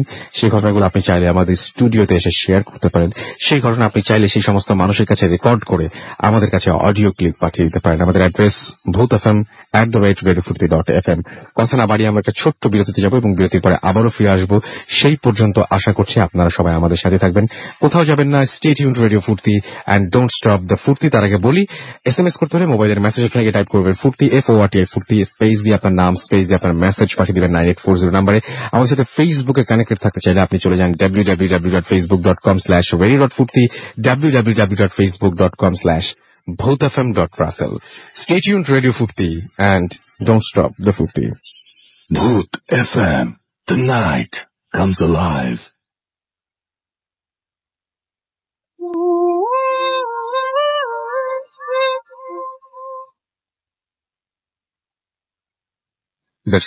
That's right. The night comes alive with Grameenphone. এবং আমি এখন যেটা আলোচনা করব সেটা জুনায়েদের সাথে একটু আলোচনা করি। আমরা অনেক ধরনের ঘটনা শুনি, তাই না? মানে একটা জিনিস আমি কয়েকদিন আগেও শুনেছি এবং আমাদের এখানে শেয়ারও করেছেন এরকম ঘটনা। আপনি সৌদি আরবে থাকেন এবং আপনি ওখানেই বড় হয়েছেন, আবারও কয়েকদিনের পরে ফিরে যাবেন। সো আমি একটা জিনিস জানতে চাই, আমাদের এখানে কিন্তু অনেকেই এরকম ঘটনা বলছে, আপনিও এটা বলছেন, এটা কি আসলেই সত্যি? অনেকে বলেন যে জিনের দেশ থেকে ঘুরে এসেছেন। এটা কি পুরোপুরি কল্পনায় ঘটে নাকি আপনার মনে হয় যে না এরকম ঘটনা আসলেও আছে? আপনার কি মনে হয়? অ্যাকচুয়ালি ডিপেন্ড করে অ্যাকচুয়ালি, মানে আপনার একটা ঘটনা কাছাকাছি, আমি যেটা বলছি আপনার বাবার ঘুরে friend। আসেনি অ্যাকচুয়ালি, ওই বাসাটাতেই ছিল আর কি, বাসাটাতেই ছিল আর কি। সো আমি ঘোরা বলবো না, কারণ আমি এটাতে বিশ্বাস করি না যে ঘুরে আসো ঘুরে আসা। এটা আপনি, বাট আপনি যেটা বলছেন যে জিনরা একটা বাসায় করতে পারে, এটা একটা, আপনি বলছেন যে ওই এলাকায় একটা বাসা ছিল। কোন এলাকাটা এটা? এটা অ্যাকচুয়ালি দাম্মামের সাইডে আর কি, দাম্মামের সাইড, এবং একটা বাসা, এটা একটা বাসা মানে স্কুলের একটা স্কুল ছিল, যে স্কুলে পড়তো আর কি। ওই স্কুলের এক ফ্রেন্ড আর এক ফ্রেন্ডকে বাসায় নিয়ে যায়, এবং বাসায় নিয়ে যাওয়ার পরে সে কি ফিল করলো? বাসায় নিয়ে যাওয়ার পর অ্যাকচুয়ালি ওকে কেউ খেলা টেলাতে নিত না, ওকে অনেক সবাই একটু করতো। সো বেসিকলি এরকম করার পর তো ওই একটা ফ্রেন্ড আসে, একটা অনেকদিন পর স্কুলে আসে, তো ওই ফ্রেন্ডটা ওকে বলে কি যে তোমার সাথে কেউ খেলে না, আমি তোমার সাথে খেলবো এন্ড স্টাফ। ওকে, সো খেলার পর বন্ধু বান্ধব থেকে সাবধান হতে হবে। আসলে রাসেল ভাই আশেপাশে কে থাকে কেউ জানে না, সেটাই কে আমাদের সাথে প্রত্যেকদিন আসা যাওয়া করে আমরা কোনোদিন রেকগনাইজ করতে পারি কে মানুষকে, আসলে মানে এটা একটা খুব অদ্ভুত ব্যাপার আর কি। আমি নিজেকে কতটুকু চিনি।